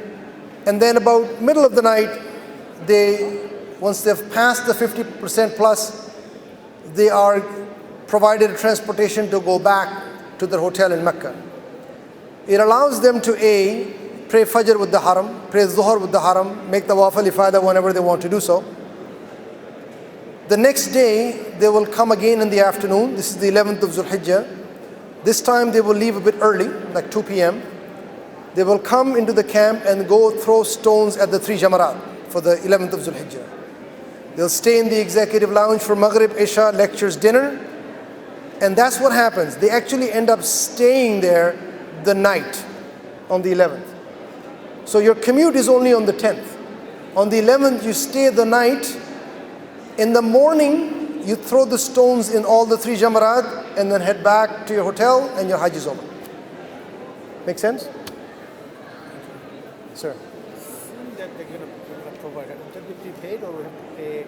Probably will come. So the SIM card that we will provide, if it's a Saudi SIM card, it probably will come with, my guess is it will come with about 30 riyals credit. And you can go online and extend your credit. You can buy a data package and all that stuff. Once we figure it out, we'll tell you in an email, inshallah.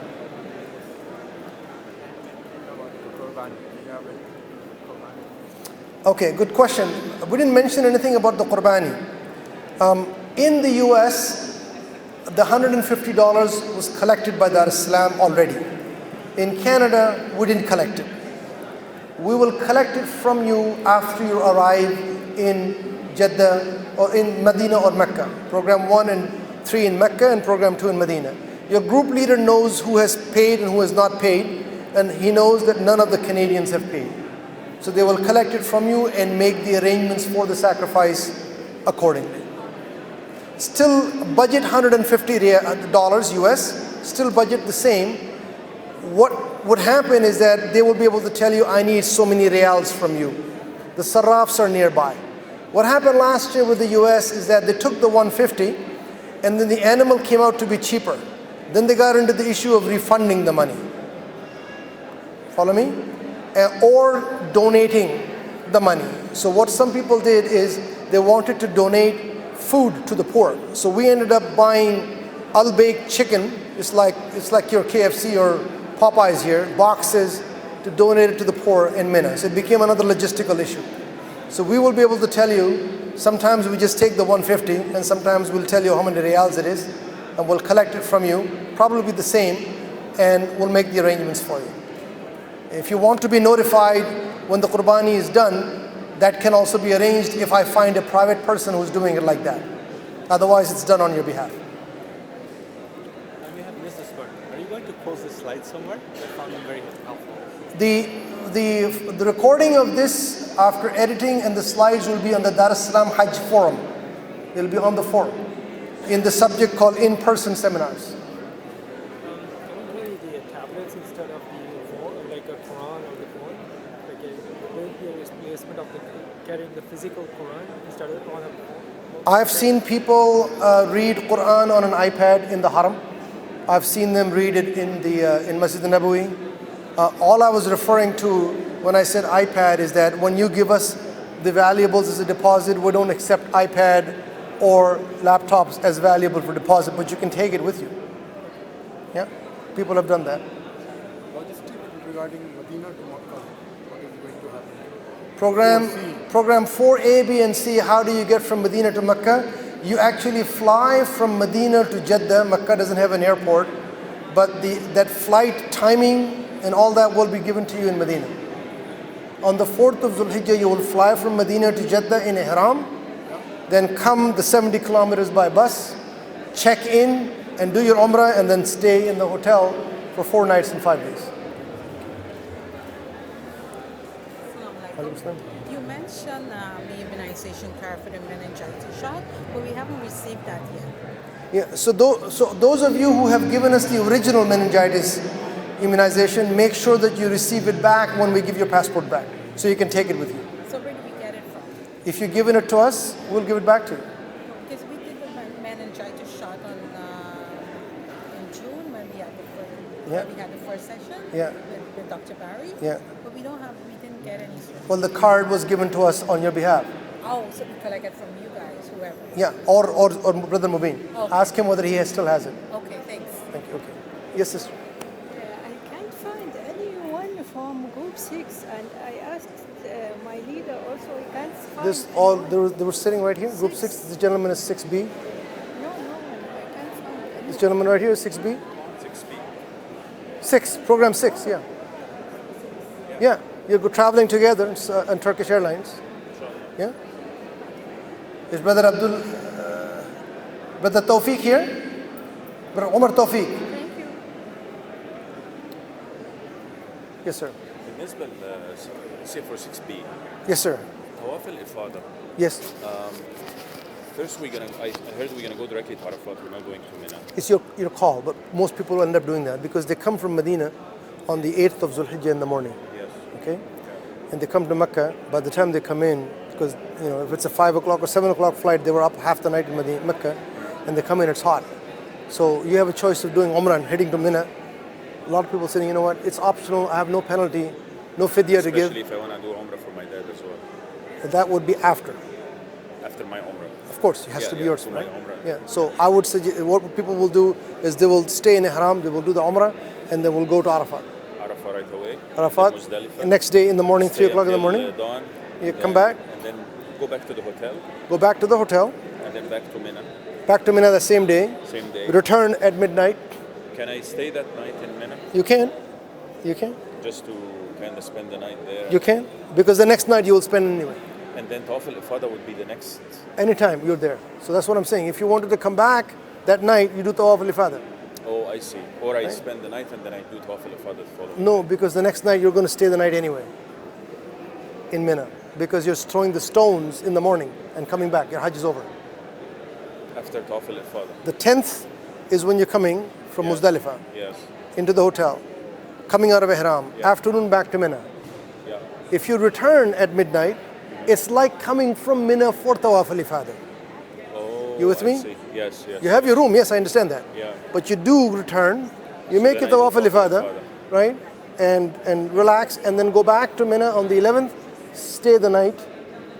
Not in Ihram. Not in Ihram. Ihram was off on 10th. Yes, yes, yes. And then throw your stones in the morning of the 12th and return, your Hajj is over. Then you can go to Masjid Aisha. No, not yet. You see you want to do Umrah for your dad dad, separately? yes. Then you can go to Masjid Aisha has that to be- evening. Yes, you have to It go should be after Hajj. after Hajj. Yes, not during the manasik of Hajj. Okay. Yeah. Masjid Aisha, you have to go to the edge of the Haram. Yes. And you arrange it with the at 12 taxi, and- yeah. put your ihram on, just go there, make the intention, come back in the same taxi, right? And then you go to the Haram and make Umrah. Tawaf al-Wada will be just before you're leaving. Yeah, yeah. Okay. Okay. That's good. Thank you. Thank you, sir. Appreciate it. Alaikum salam. Now we missed Group 6C, we missed our conference call. What's the next best time to get introduced to the group? Ooh. I have the schedule with me, but I need to have access to the network. Okay, so Yeah. do I call Brother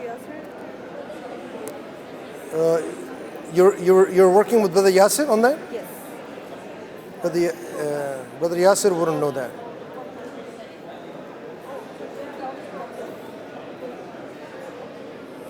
Let me see if I can find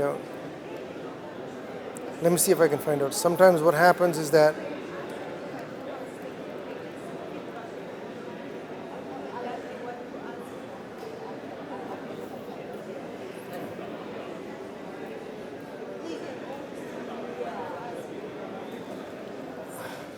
I wonder if I'm on. Blind as a bat. Okay, brothers and sisters, I'm going to officially close this. سبحانك اللهم وبحمدك نشهد أن لا إله إلا أنت نستغفرك ونتوب إليك. You have any questions on online? No. Thank you. Let me close this.